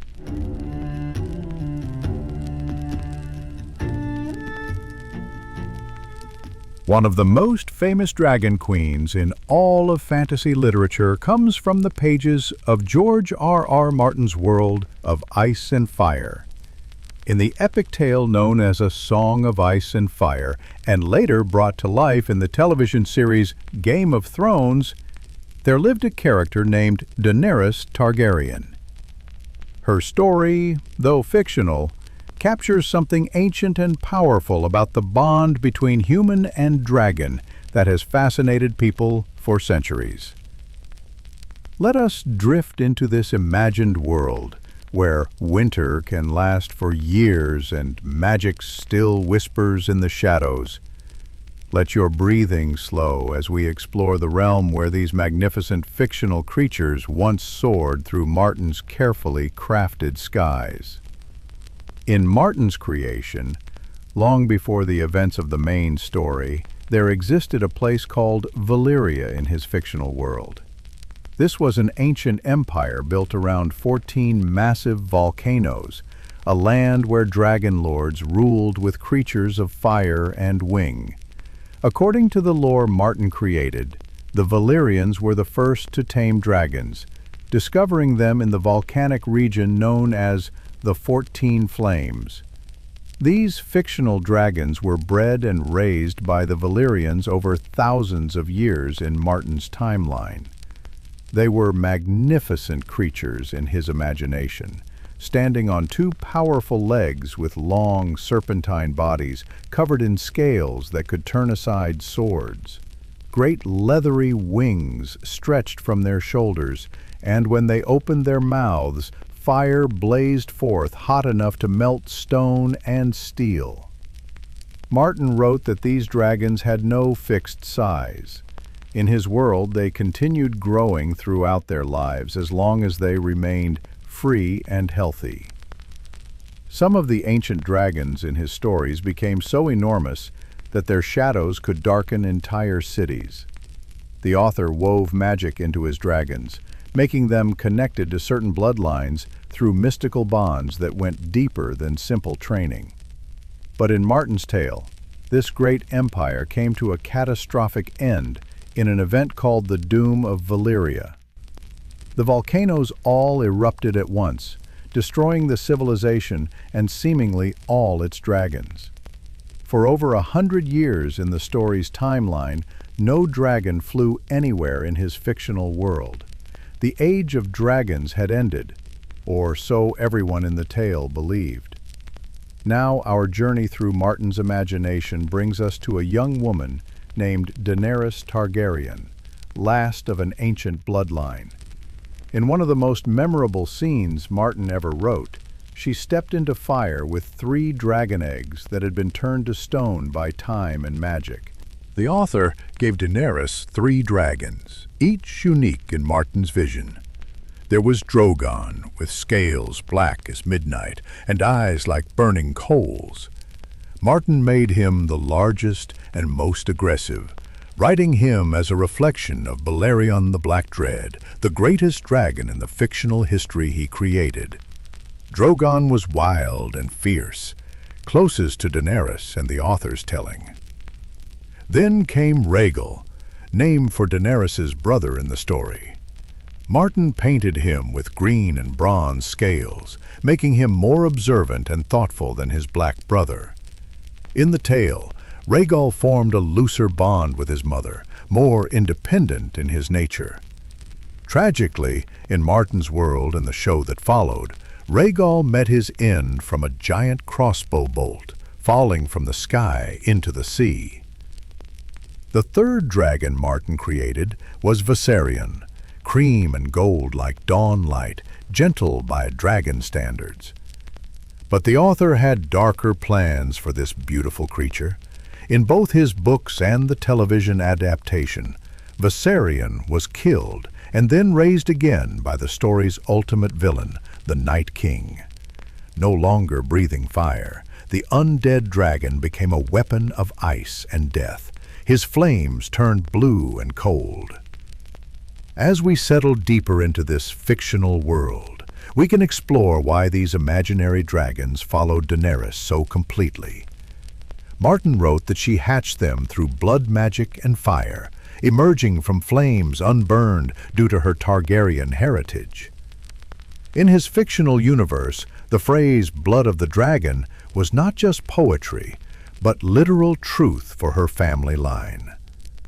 The author showed Daenerys raising her dragons with love rather than chains. She never tried to break their spirits or force their obedience. Instead, Martin wrote a bond based on mutual respect and affection. When Daenerys died in the story's end, her dragons mourned her, especially Drogon, who carried her body away to parts unknown. Martin made their loyalty something deeper than training or fear. In his imagined world, it was an instinctual recognition between dragon and rider, a connection that transcended words or commands. The dragons didn't obey Daenerys because they had to, but because something in their magical nature recognized something in hers. This brings us to something fascinating about Martin's creation compared to older myths and legends. Throughout real human history, stories of dragons and their human counterparts usually follow familiar patterns. Dragons serve mighty emperors, or brave heroes slay them to save kingdoms, or terrible worms destroy everything in their path. But Martin created something different with Daenerys. In most ancient tales, dragons are conquered, controlled, or killed. The human is either master or enemy, dominating through strength or destroying through courage. Martin wrote a relationship of partnership, where the dragon chose to follow rather than being forced to serve. This fictional dragon queen doesn't slay the dragon like heroes of old. She doesn't chain it like an emperor would a beast. Instead, Martin imagined her being accepted by creatures of immense power as something like an equal.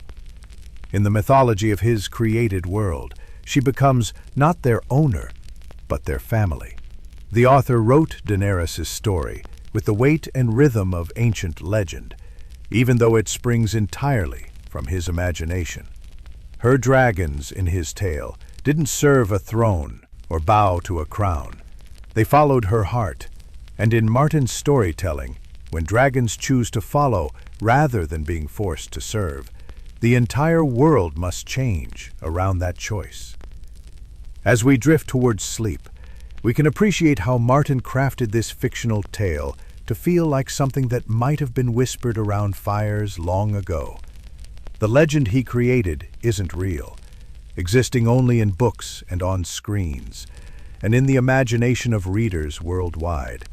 But the fire it has lit in human hearts, the wonder it has kindled for the bond between human and dragon, burns as bright as any flame that ever was. In Martin's imagined world, dragons were more than beasts or weapons. They were companions of the heart, creatures who chose their riders as much as they were chosen. And in that fictional choice lay a kind of magic that feels true, even in a story that never was.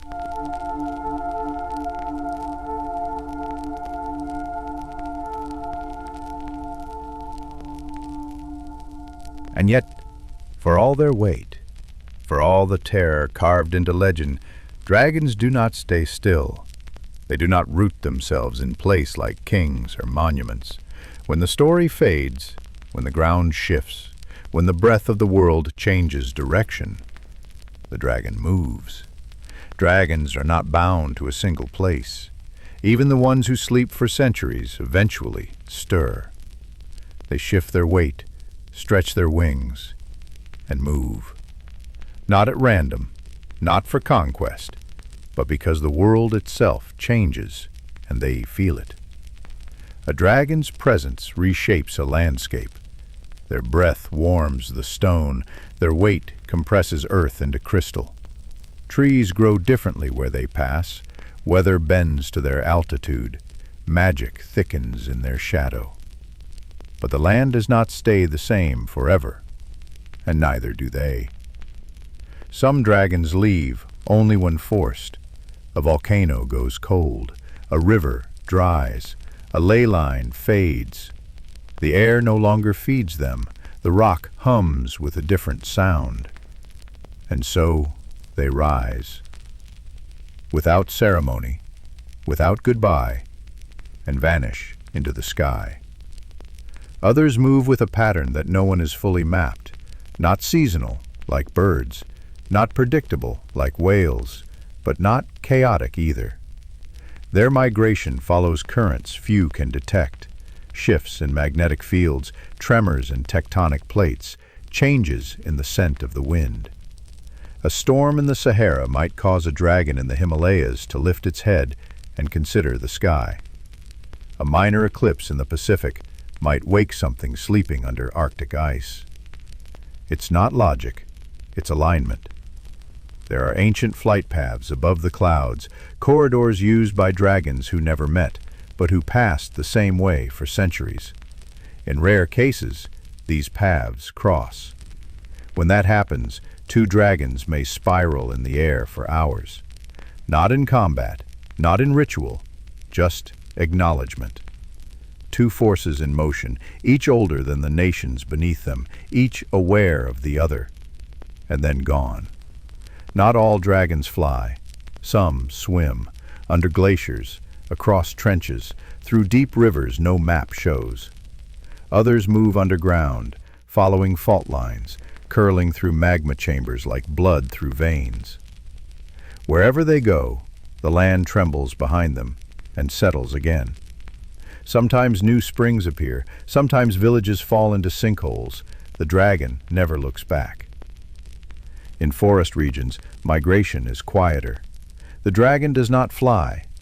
It slips, from grove to grove, hill to hill, tree to tree.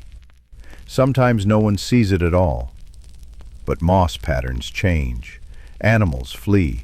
The air grows heavy with breath, and then lighter. It is past. Some migrations last only days. Others take centuries. A fire dragon might circle the equator once every 1,000 years, sleeping between stops, checking old volcanoes like a smith inspecting a forge.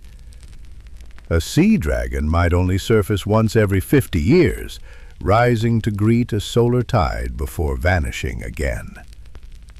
Why do they move? Because stillness is not safety. Even for something as large, as old, as feared as a dragon, the world is not still.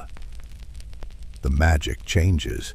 The earth breathes in cycles, and when the air shifts, so do they. Sometimes it is personal. A dragon senses the death of another. A hoard goes cold. A dream ends. A name is forgotten. And the dragon moves not toward anything but away, from memory, from rot, from the echo of what once was. Other times it is pressure, magic pooling too heavily in one place, humans digging too deep or building too high. The dragon does not attack. It does not warn. It simply relocates. And when it does, the balance breaks. Storms roll in, animals flee, earthquakes stir. But these are not punishments, just aftershocks. There are places where dragons gather, rarely and only briefly.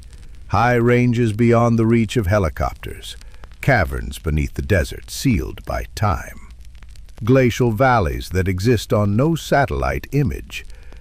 These gathering points are not for breeding or battle. They are points of calibration, like tuning forks, where dragons align their senses to the deep rhythms of the planet. No one speaks. No one stays long. But when they leave, the world feels cleaner, sharper, as if something old remembered its name. Humans rarely witness migrations directly. Sometimes they see the signs.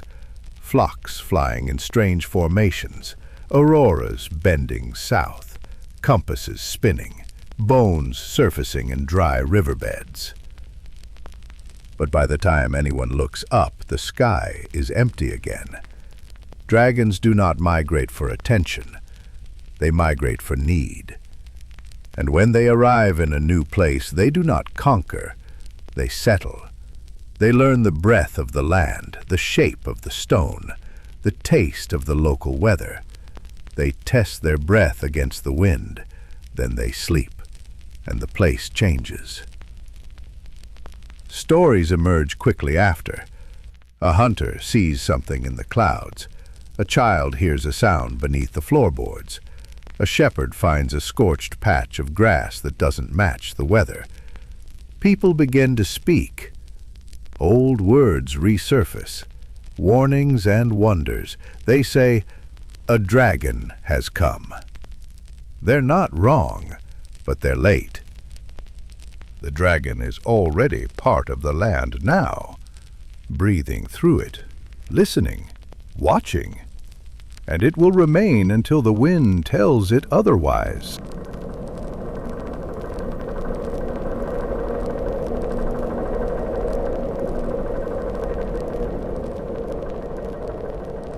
As we step away from the flight paths carved across the sky, our thoughts begin to circle a quieter question. What place do dragons hold within us? Why do these magnificent beings continue to stir something deep in our hearts, echoing through centuries of stories, dreams, and wonder? Dragons represent something profound within the human spirit, something that yearns for wonder and magic in a world that often seems mundane and predictable. They are symbols of power, yes, but not the crude power of force and domination. Dragons embody the power of knowledge, of wisdom accumulated over centuries, of strength tempered by intelligence and ancient understanding. In our stories, dragons are often portrayed as obstacles to be overcome, fearsome beasts that heroes must defeat to prove their worth. But in the quiet hours of night, when we let our minds wander freely and our imagination takes flight, dragons become something entirely different. They become symbols of the mystery that still exists in the world, gentle reminders that there are still unknowns to be discovered, still wonders to be found in the hidden corners of existence. Dragons speak to our deep longing for permanence in a world of constant change. They live for thousands of years, accumulating wisdom and experience that spans countless generations of human life. In a world where everything seems temporary and fleeting, where technologies change rapidly and traditions fade, dragons represent continuity and endurance.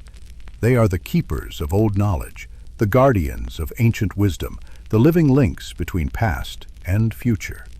They also represent the profound power of solitude and contemplation. Dragons do not rush about frantically like so many creatures in our modern world. They take their time. They think deeply. They observe carefully before acting. In our busy, hurried existence, there is something deeply appealing about the dragon's patient approach to life. Their ability to simply be present in the moment, to find meaning in quiet reflection and careful observation. Dragons remind us that intelligence and power can coexist beautifully with grace and wisdom.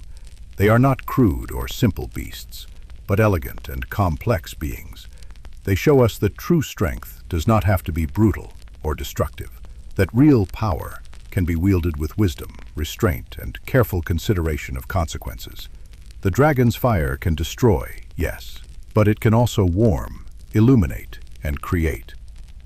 The dragon's relationship with treasure speaks to our own complex feelings about beauty, value, and permanence. Dragons do not hoard wealth out of simple greed, but out of a deep appreciation for craftsmanship, beauty, and the stories that objects carry. They teach us to see the real value in things, to appreciate the skill and care that goes into creating something beautiful, to understand that true treasure lies not in mere monetary worth, but in the meaning and history that objects accumulate over time. Perhaps most importantly, dragons represent the enduring power of imagination itself. They exist because we dream them into being, because we need them to exist in our collective consciousness.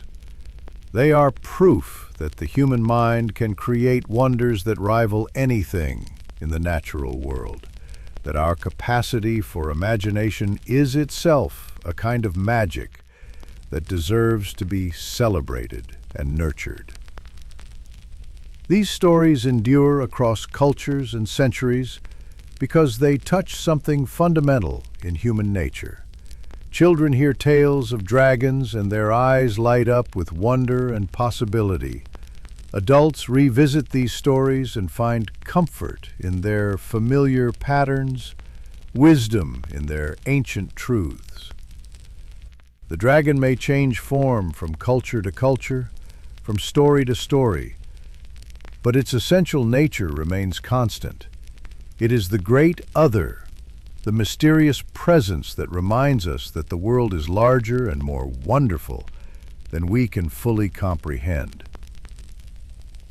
Dragons also represent the balance between fear and fascination that drives so much of human experience. They are dangerous, yes, but also magnificent. They inspire both awe and respect, teaching us that the most powerful forces in life often require careful approach and deep understanding rather than simple conquest or avoidance. In many ways, dragons serve as mirrors for our own potential. They show us what we might become if we combine strength with wisdom, power with patience, intelligence with compassion. They remind us that true maturity comes not from rushing through life, but from taking time to understand, to contemplate, to appreciate the beauty and complexity of existence. The dragon's solitary nature speaks to the importance of inner life, of the quiet moments we spend with our own thoughts and dreams. In a world that often emphasizes constant social connection and external validation, dragons remind us that there is great value in solitude.